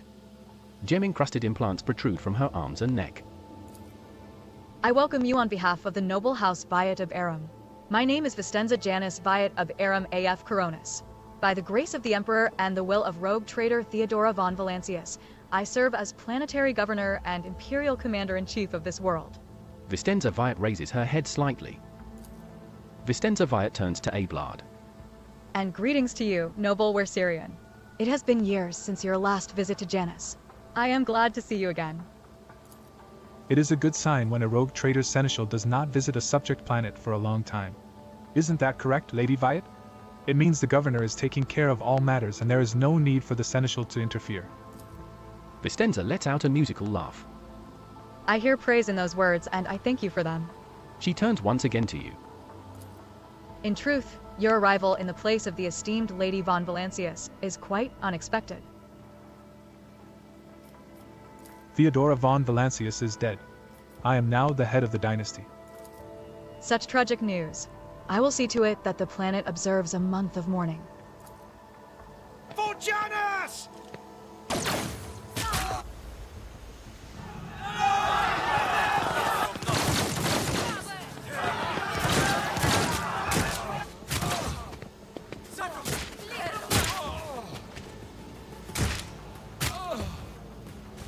I won't heed your cries of mercy. You will fall.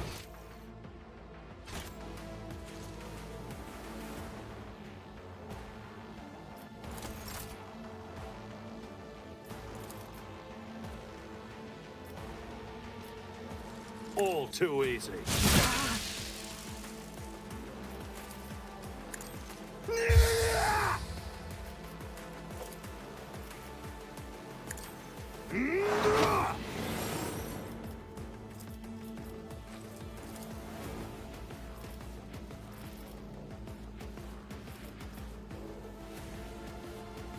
Suits my purposes.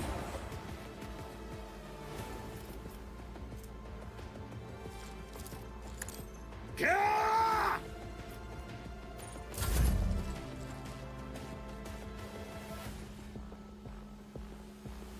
Battlefields are always drowned in scarlet.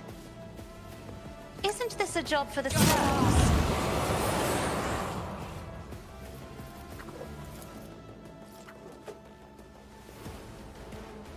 Me? If you insist, Lord Captain. I'll do it. Doubt is for the weak. I refuse. As the Emperor, strike is a prayer. Faith without deeds is worthless. I'll do it.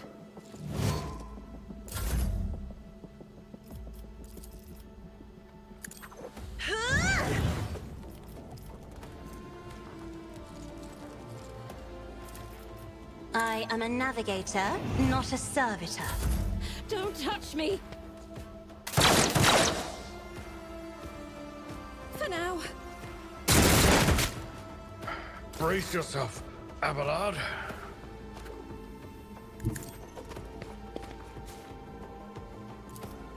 Doubt is for the weak eradicated.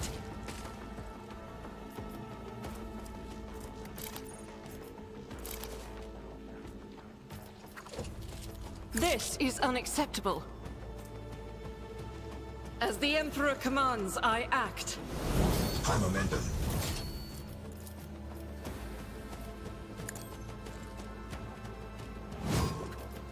I will not. I'll do it. Break their morale. Quick! Quick!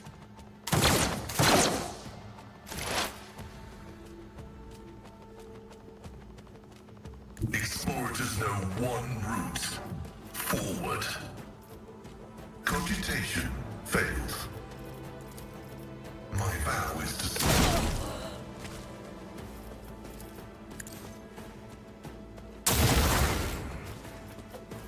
The order is contrary to dogmatic protocols.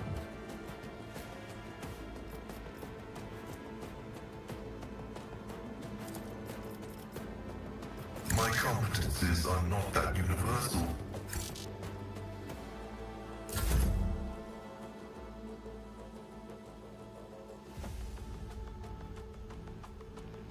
I am your blade and shield, as honor ordains. Trust me, the other side awaits.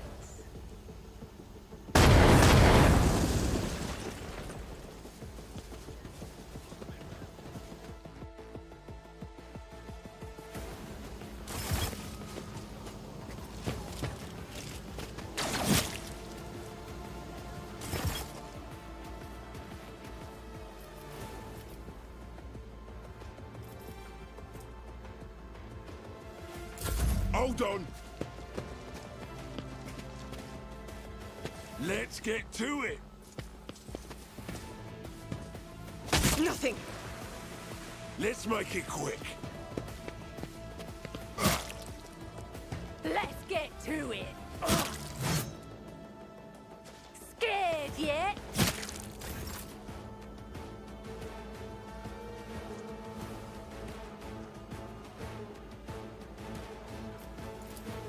I shall not fail. As honor ordains.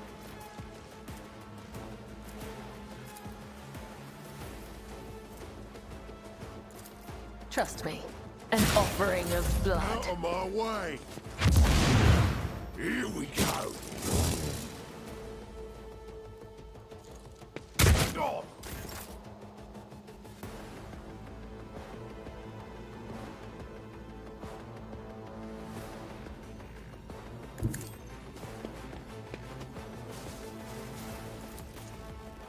I will do my duty.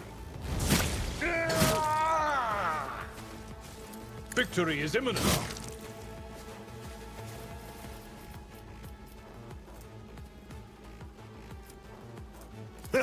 No matter the cost. At your beck and call.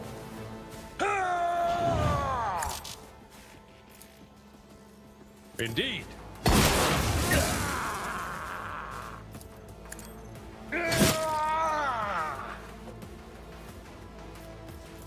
At your beck and call.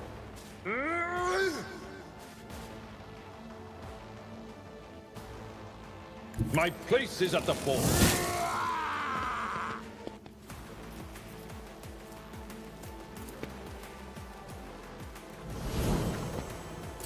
I'm here, maggot. Just a minor setback.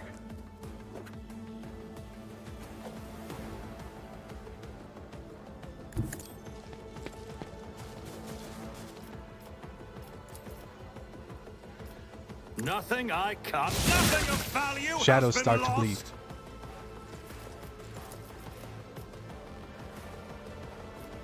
I'll pass.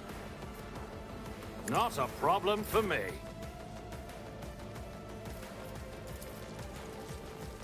Do not dare ask. As duty demands. I'm enraged!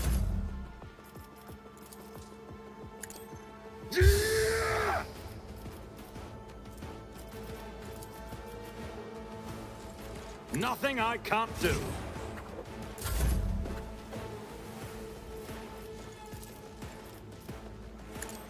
High momentum. Faith without deed is worthless.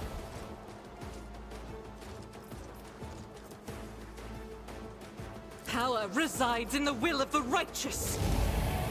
As the Emperor commands, I act.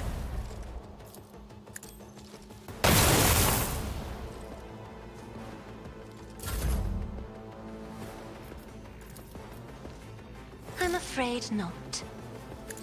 For the heart next time. I'm not accustomed to being ordered around.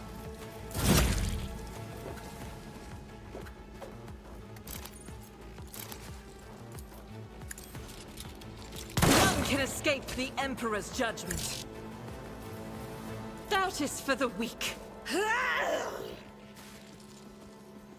Stay vigilant. Let's get to it.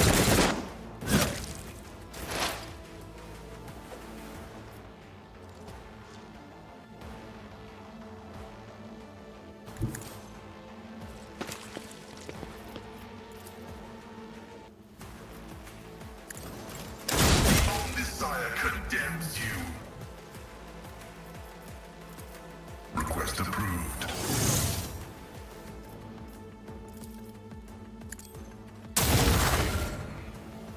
The Omnissiah knows all, comprehends all. The scriptural prognosis is favorable.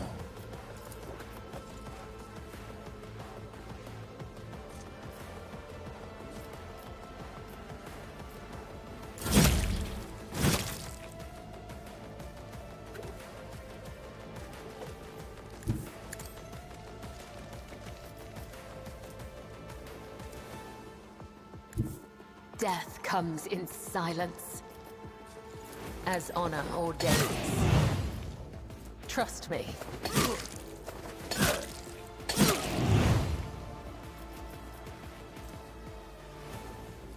I shall not fail.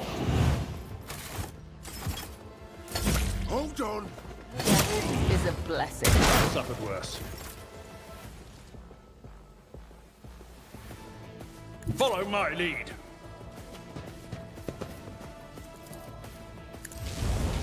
Grey hair, sure hand.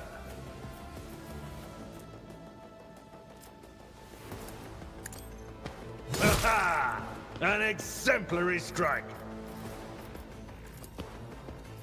Ha!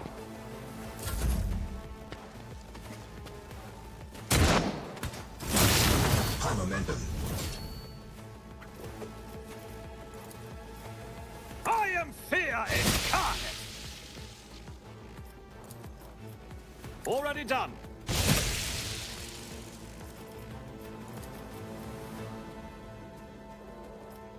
Absolutely not. All too easy. I don't have time for this.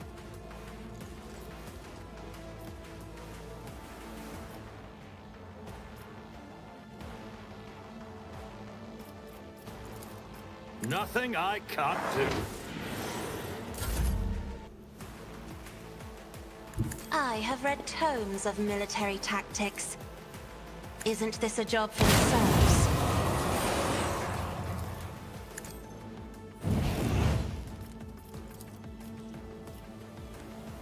King cleanses the body.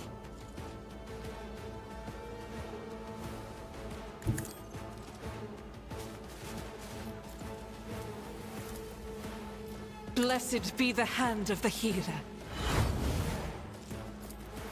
As the Emperor communicated. My faith strengthens me. Let's get to it.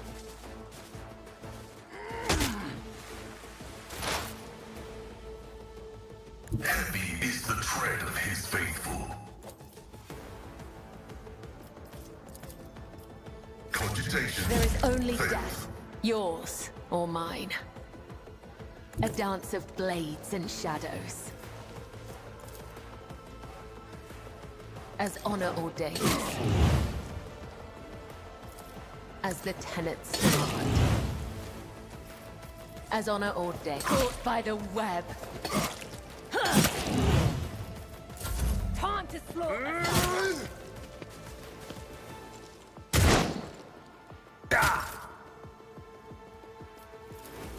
I will do my duty. Victory is imminent. It will be done.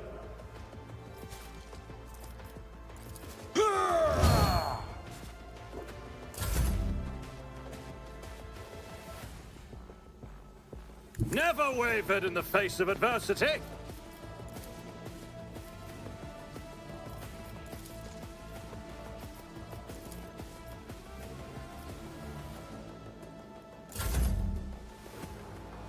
Emperor, give me strength.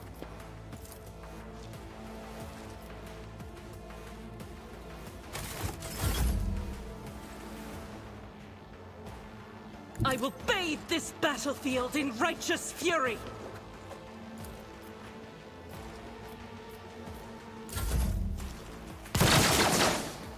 Come, the other side awaits. As the tactical imperative dictates. My vow to vital functions successfully terminated. Your lordship, Emperor preserve us, are you all right? Do not fret, layperson. We have grown used to outrageous slovenliness among the wardens of every world we visit. Pascal's vox, quiet at first, is booming with fury by the end of his remark. Pale grayness is strangling this peasant like a noose. His words are laden with fear for our well-being. And yet, he fears for his own even more.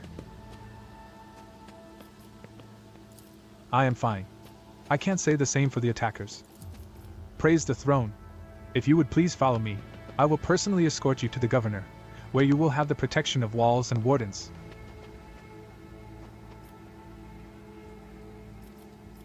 Fine. Lead on.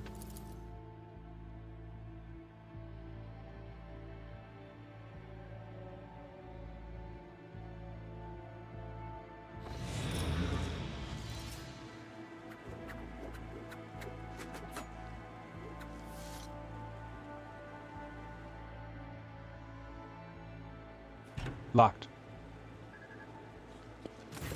Upon seeing you, the guard at the door lets out a frightened yelp and doubles over into a low bow. Your lordship, the most honorable Styx von Valancius. The governor is awaiting you in her office, where she is protected by walls and guards. Would you prefer to meet with her alone or with your entourage?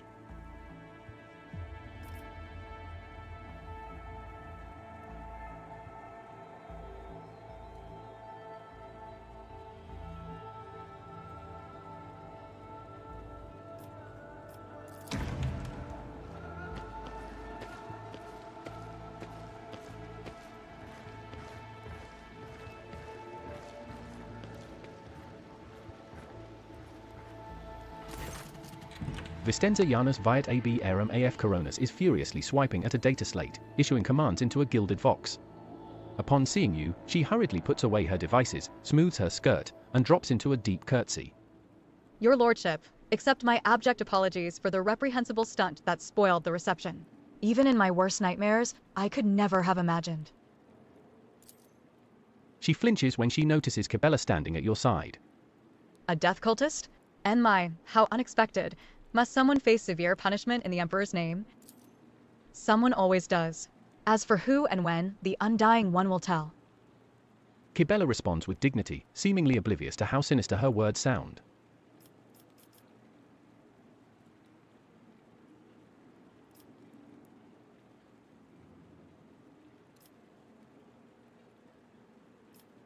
You can stop apologizing, Vistenza. I'm not offended. Thank you, your lordship. Believe me, I am infinitely sorry that the troubles of Janus have reached us even here, the most protected place on Janus.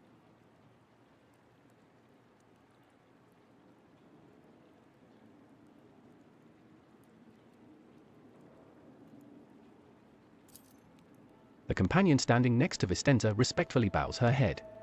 She is doggedly trying not to turn her head toward you, but it is obvious she is watching you through her lowered lashes. One of your wardens helped us in battle. A superb shot. Who was it? You must be referring to Erliot, our chief ally in the struggle against the rebels. I have turned a blind eye to her horrific mutations given the undoubted advantages she brings. You see, Erliot comes from the local degenerate stock of this world and knows Janus like the back of her hand, so she has provided several leads as to where we can find bases and secret storehouses. Although I admit that at times I am tempted to send her away from the estate, her unnaturalness means that speaking with her always leaves me feeling uneasy. Such a gaunt, unfeminine figure and so tall. If you wish to speak to Erliot, you will find her outside in the orangery, most likely by the gazebo.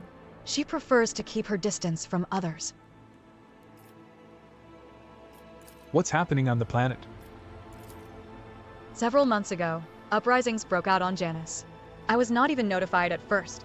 Griping worms are for wardens to worry about. Alas, I only learned of what was happening after the miscreants began targeting noble families. Vistenza shakes her head. And then it became apparent that what the Administratum's accounts had referred to as unrest were in fact organized attacks on infrastructure and society leaders.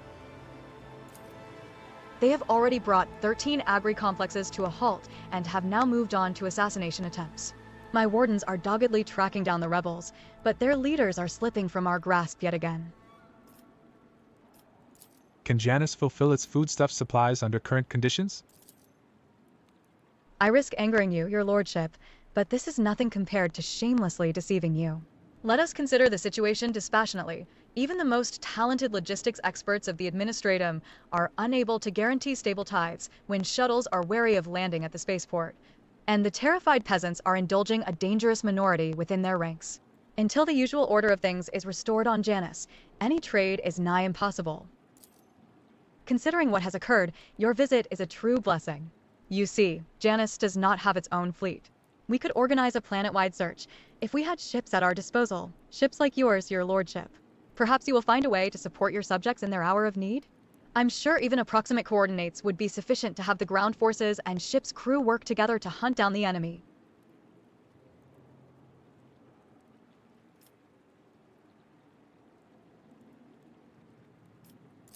I promise you, Governor, I will hunt down the seeds of rebellion and heresy on your planet and burn them to ash. Concern appears in Vistenza's eyes. The resolve and valor of the von Valancius dynasty know no bounds. I am immeasurably thankful for your help. If any of those who attacked the estate had survived, then perhaps they could have been a valuable source of information, but you made an example of them for the rest of the foolish rabble. Vistenza glances at the Vox.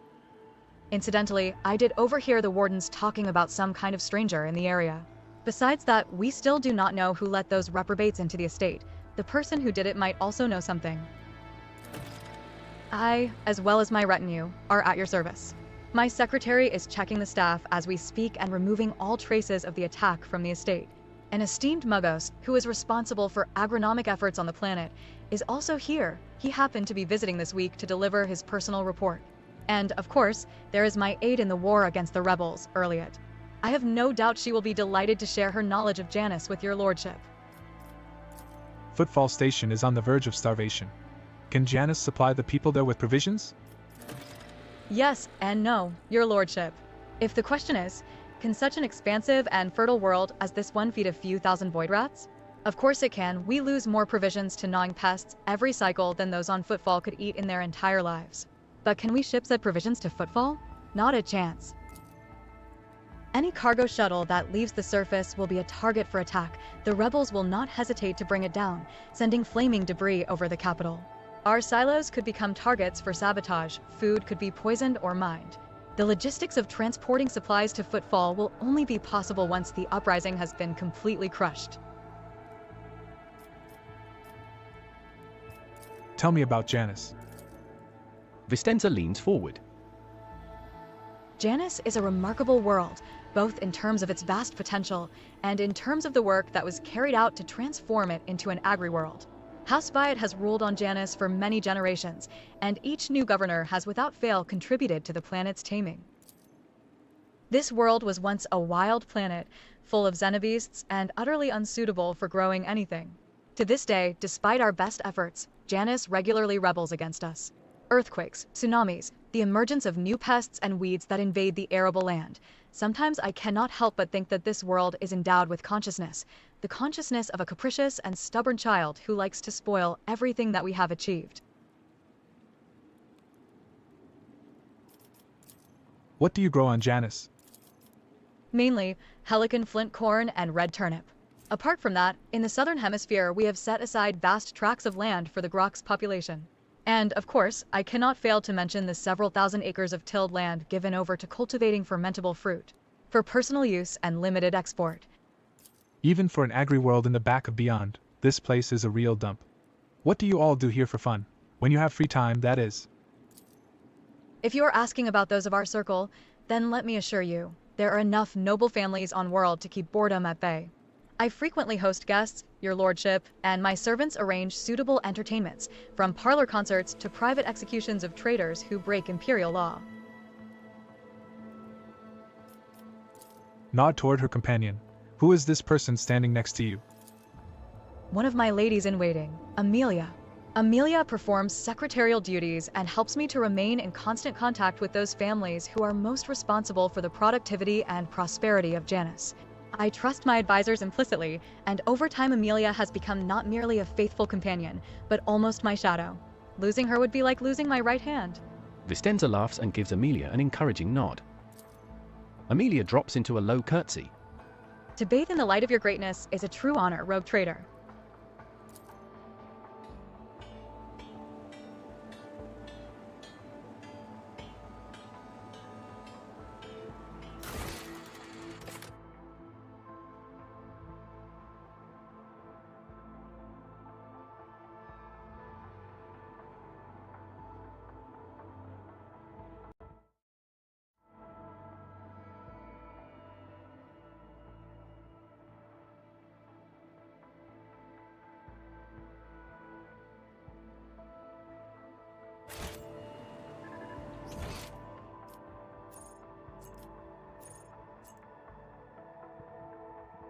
I must thank you, esteemed Magos. After your intervention, I feel 50 years younger. Both my knee implants are as good as new. I agreed to help out of respect for the priceless array of augmentations placed in your body. Such sacred creations deserve the best maintenance available.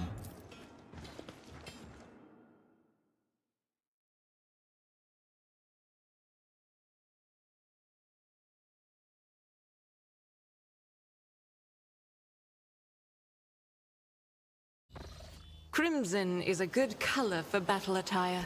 Enemies will perceive no weakness, not even if you are bleeding. My augmentations allow me to function effectively, even in the event of extensive blood loss. This is what should concern those who dare to stand against the servant of the Omnissiah in battle.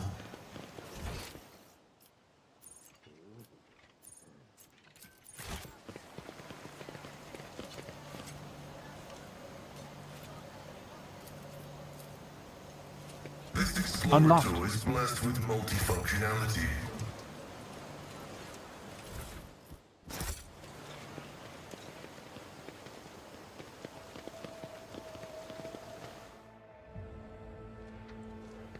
Iliad Lenevis greets you, Elantark.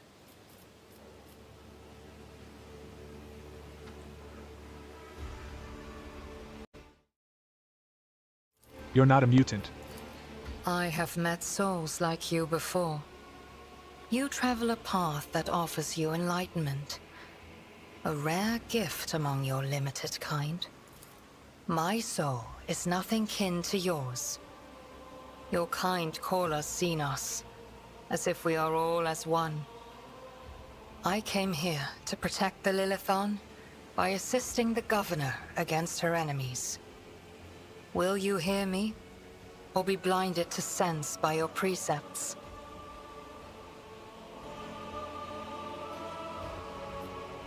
To be honest, the only part one understood was that you have no desire to fight. That is one thing we have in common. I have banished the shadow of doubt from your thoughts regarding my nature. Now you will answer my question. Why have you sought me out?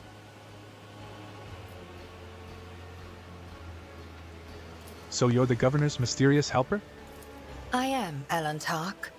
My hand parried the death promised to the ruler of these people, and I aided you in battle against the Lost Ones. Why are you helping the Governor? This world is in distress. I wish to protect it from unnecessary suffering. What do you know about the rank-and-file rebels? Only that they threaten the established order. There is much risk to this world should the ruler die. Iliad's face is unreadable, but you detect a strange tension in her voice, as though she is choosing her words carefully. Do you know who is behind the uprisings on the planet? There is a malevolence here that drives your kin down the path of violence. Your answers are not particularly helpful. But you are not asking for help, Elantark. You are merely asking questions, the answers to which are either unimportant or wreathed in shadow. Explore this place. Speak to those who know. A simple task for you, and an insurmountable challenge for me, since my very appearance provokes fear and suspicion. When you learn anything, tell me. Perhaps then my answers will be helpful to your search.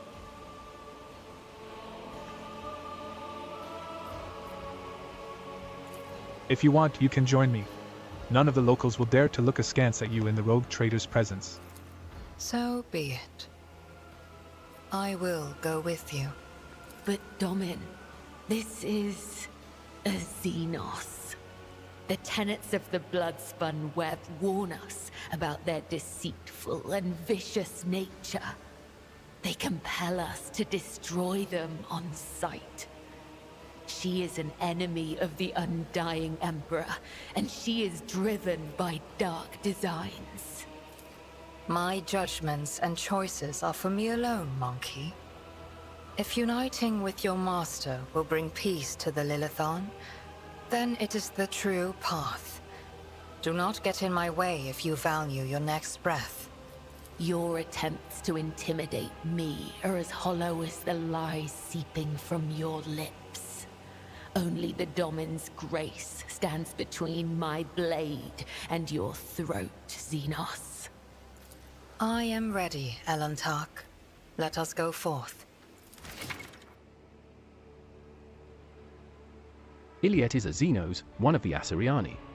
She is a ranger who follows the path of the outcast, and her skills in ranged combat are without equal. Iliet does not use human weapons and can wear either Eldri armor or, if she learns the required feature, Drukari armor. Iliet's unique ability instantly ends her turn. However, at the start of her next turn, she will make an attack that always hits its target.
I won't tolerate weakness.